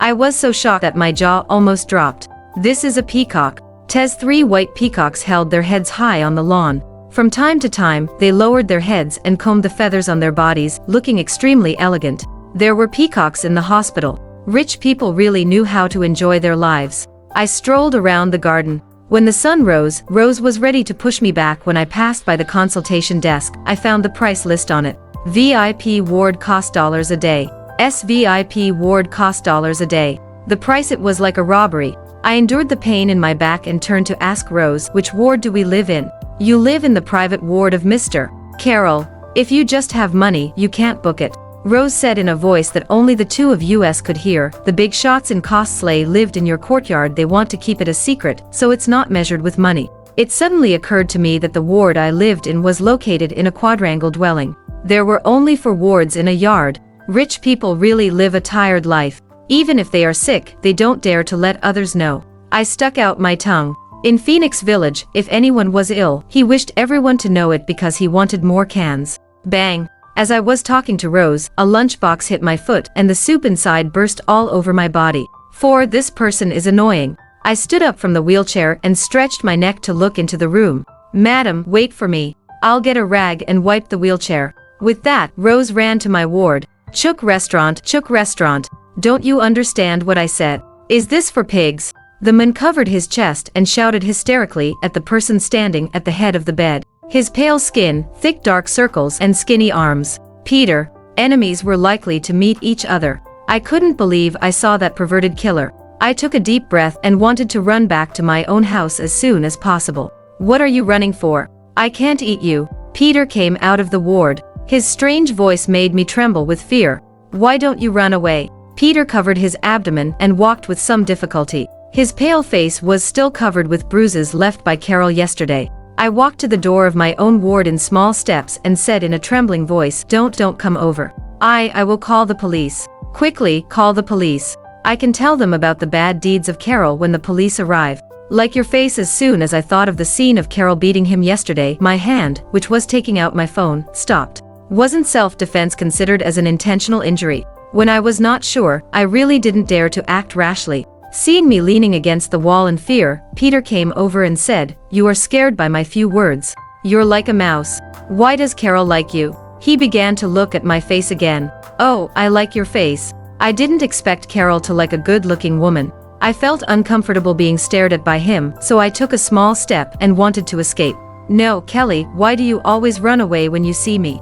Do I eat people? Peter was standing at the door of my ward, blocking my way. Looking at his pervert face, I pursed my lips and said, yes. Ha! While he was not paying attention, I raised my left hand and poked the part where he was injured by the hairpin yesterday. FCK. Peter shrank his body in pain. I seized the right time and got into the ward. I closed the door and locked it. My movements were smooth. Kelly, if you have the guts, don't come out. Peter shouted at the door. Looking out through the peeping hole, I felt lucky that I had survived a disaster. Rose came out of the bathroom with a rag in her hand, confused. Young madam, why did I hear someone call you? Bang. Peter kicked the door hard. Come out. No. You're a bad guy. You're a perverted killer. I don't want to go out. After confirming the safety of the door, I talked back. Wait for me. I'll call the police. Wait for the police to arrest you. As I spoke, I took out my phone. Haha, just do it. Everyone in the world knows about Carroll's fake death. Let's see if you dare to do so. Peter simply leaned against the door. Hearing that, I stopped pressing the numbers. I couldn't call the police. Carroll was faking his death. What's wrong? Are you scared? Anyway, you are a perverted murderer. Just wait, someone will catch you sooner or later. After I said that, I moved back to the bed, pressed my whole body on the goose, and covered my head with a pillow, trying to isolate the voice of the pervert. Kelly, I seriously suspect that you didn't go to school. Oh no, you know nothing about the law. Anyway, you're uncultured. Peter lost his previous arrogance. My wound hurts. I don't want to argue with you. It was quiet outside the door, but I was in a panic. Peter was right. I knew nothing about the law. In this era where everyone graduated from college, I graduated from junior high school, so I was no different from being illiterate. In this world, there were too many things that I had never seen before. Even when I took a shower in the bamboo pavilion for the first time, I studied for half an hour before I released hot water. I didn't know all kinds of desserts either. I don't know anything about this world, as if I broke in from another time and space. Every person acted as if they saw a creature from another continent when they saw me.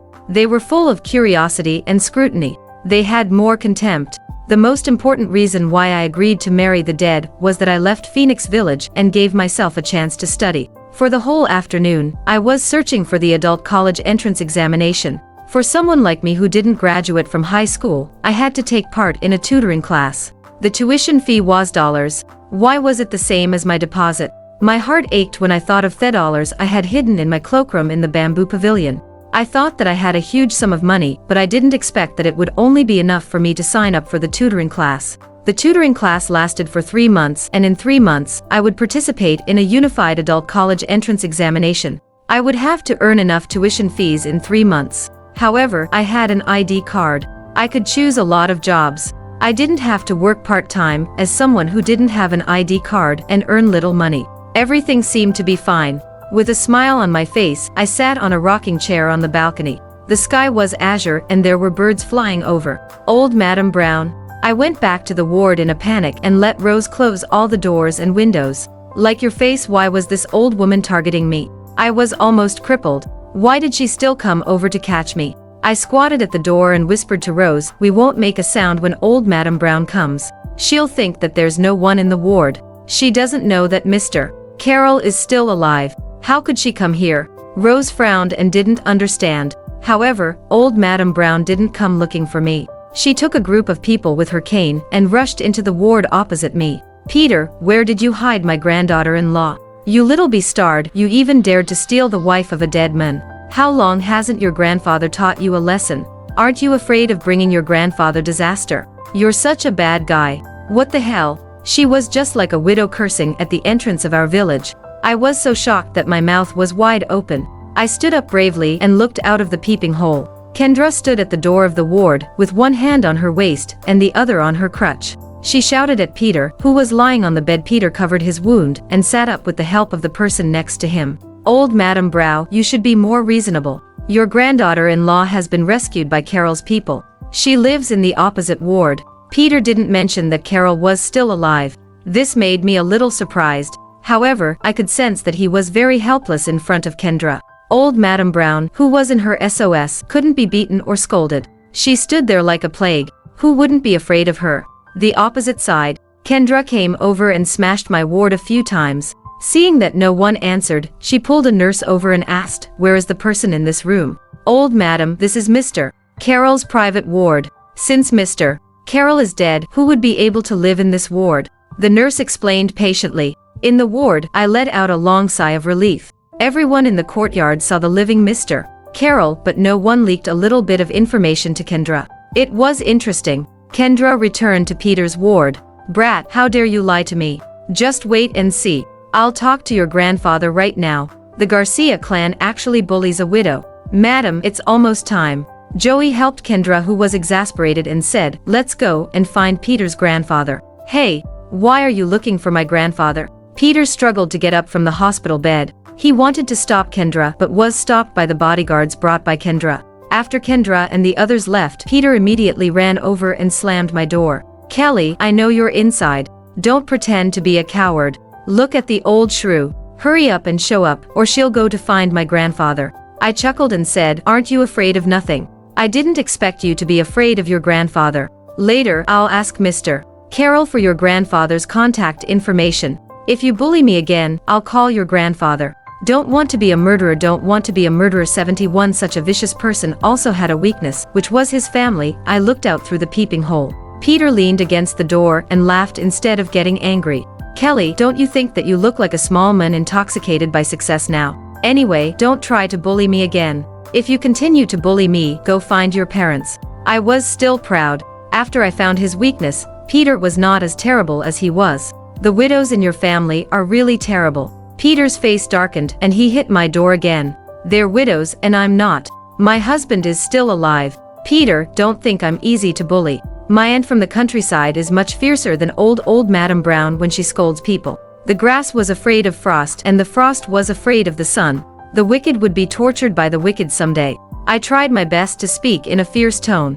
Unexpectedly, Peter just sneered. "All right, stop bluffing. One bullied you, didn't I?" "Ha! Who bullied who? You almost made me." As I said this, I felt wronged again, and my eyes were full of tears. Peter changed his position and leaned against the door. "You have no conscience to say that. Your hidden weapon is only a centimeter away from my heart. If your hand was crooked, I would die." I was shocked. I touched my chest and whispered, "It's okay. I don't want to be a murderer." "Hey, Kelly, shouldn't you pay for my medical expenses?" What the hell was he talking about? "I don't have money, nor can you kill me. The back of my shoulder blade is broken. We are even. In the future, we will have nothing to do in the future. We will be strangers. Otherwise, I'll call your grandfather." Peter took a deep breath. "How did you grow up since you are so silly? It's really a miracle that you didn't die outside. Come on, I'm in great pain. I'll go back first." As he spoke, he leaned against the wall and walked towards his own ward. I could clearly hear him muttering to himself, "Do you really think I'm afraid of my grandpa?" One quietly opened a crack and said, "Since you're not, why didn't you dare to talk back to Grandma Brown?" After that, I immediately closed the door. "Kelly, you need to be taught a lesson, don't you?" "I won't listen." I went back to the bed and lay down. I didn't forget to cover my head tightly. In the middle of the night, I was awakened by the sound of conversation and opened my eyes in a daze. Carroll was wearing a set of blue pajamas. He was leaning against the sofa with his legs crossed and his eyes closed as he played with the sandalwood bracelet in his hand. His thick eyelashes were like the feathers of a crow in winter. With the regular trembling of his breath, he looked charming. Jason put a pile of documents on the tea table in front of him and lowered his voice. "Mr. Carroll, young madam met Peter today." He stopped playing with the bracelet with his hands, raised his eyelids, and asked in a cold voice, "Is Peter here?" "Yes, he was poked by young madam with a bronze hairpin and beaten by you. His spleen is injured and he has traumas. I guess he will be staying in the hospital for some days." Jason's voice grew louder and louder as he spoke. He was extremely excited. It wasn't until Carroll gave him a warning look that he lowered his voice back to the satisfying voice. "I'm sorry, Mr. Carroll, I forgot that madam is sleeping. Transfer Peter to another hospital." Carroll glanced at me, who was still lying on the bed, out of the corner of his eye. He was relieved when he saw that I was motionless. The sandalwood bracelet twisted regularly in his hand, and the smooth surface was emitting a strange black light. Jason thought for a moment and replied, "He booked the opposite ward for 20 years. It won't be so easy to ask him to transfer to another hospital. Then carry him out. In short, don't let him get close to her." Carroll got up and placed his bracelet on a stack of documents. I'm going to rest. You can go back.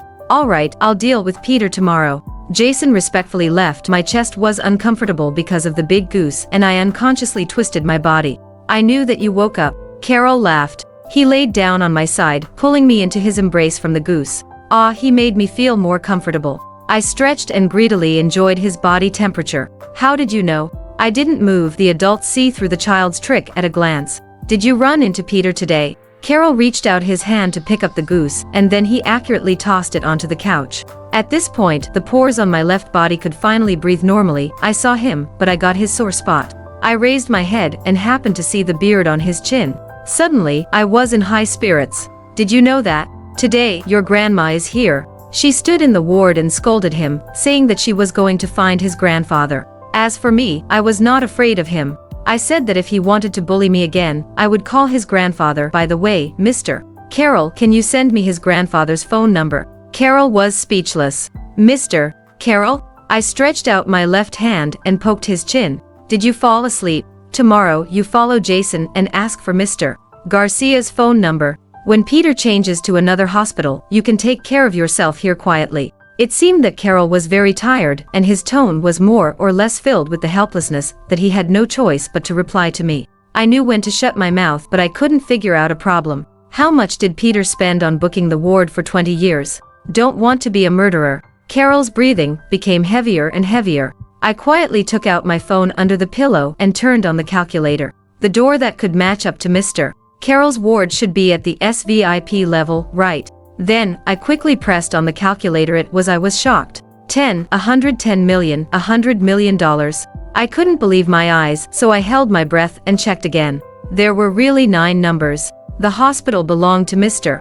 Carroll, so he earned the money. What if Peter lost his temper and didn't book the ward anymore? If Peter didn't spend money here, would Carroll go bankrupt? I didn't think there were many people in this hospital. The business shouldn't be very good, right? No, how could he let Peter leave? If he wanted someone to leave, I would leave.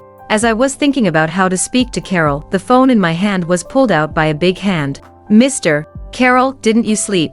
I got up from his body and massaged his shoulders with a flattering face. Carroll turned over and enjoyed my service with great interest. There must be a reason why you flatter me. Just say it. Well, I stopped what I was doing and blinked my eyes. Why don't you let Peter stay in this hospital? Let me leave the hospital and go home to recuperate. So, were you thinking about how much money he could bring to me? Carroll looked at the number on the screen and said blandly, as if it didn't matter. More than $1 million. If he leaves, you'll lose more than $1 million.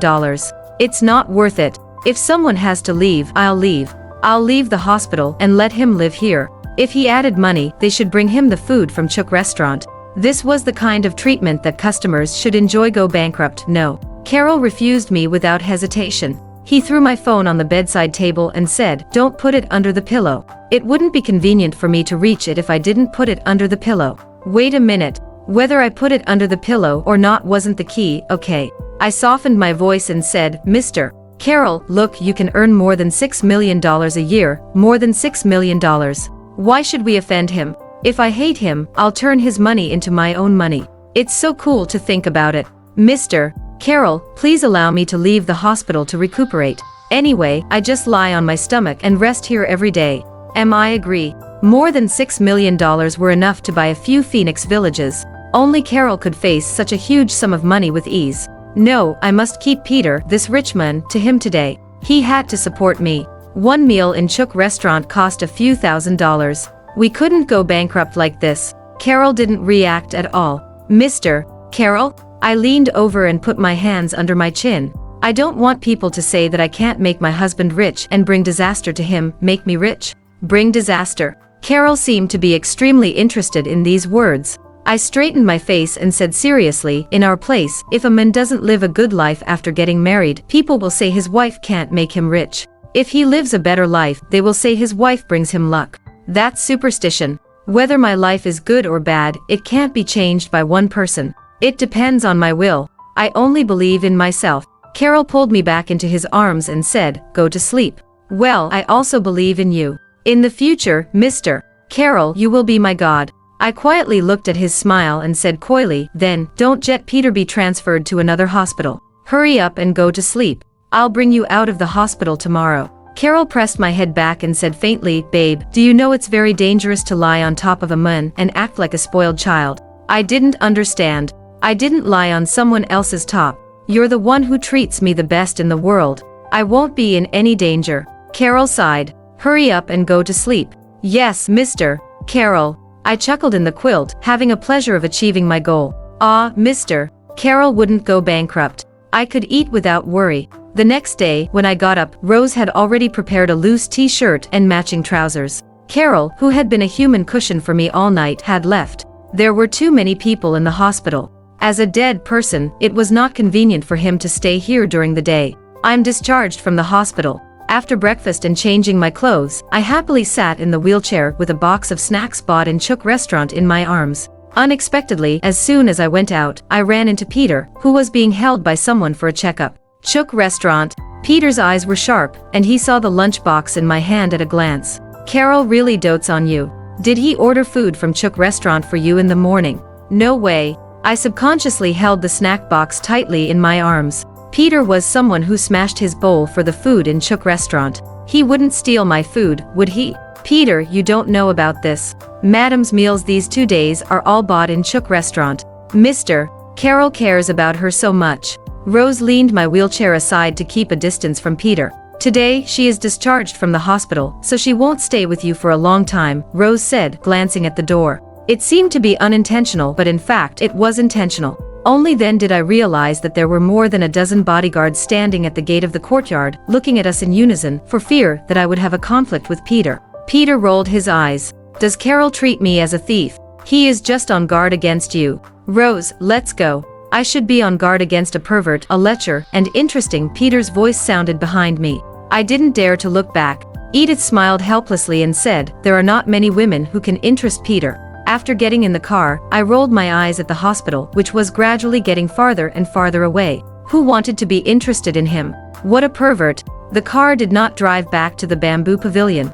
Instead, it arrived at a luxurious apartment called Sky City, in the center of the city. This apartment was very interesting. The first to the 7th floor was a shopping mall that included shopping, catering, and entertainment. Above the 8th floor, there was only one flat-story mansion on each floor. On the way, Rose made a simple introduction to me. The 57th floor of the Sky City was another residence of Carroll. The surrounding facilities were complete. Before I recovered, I lived here. How many houses does Mr. Carroll have? I sat in a wheelchair and looked up at the towering building. Rose thought for a moment and said, I don't know. I have to ask Jason. I was more and more glad that I left Peter in the hospital. That was because I found out that my husband really liked spending money. He bought houses and clothes, and ate in Chook restaurant. It was a large flat floor of more than square meters, and I couldn't see the end of it. However, I saw the woman sitting on the sofa at a glance. She was wearing an exquisite makeup and a pure white business suit, which made her look like a porcelain doll.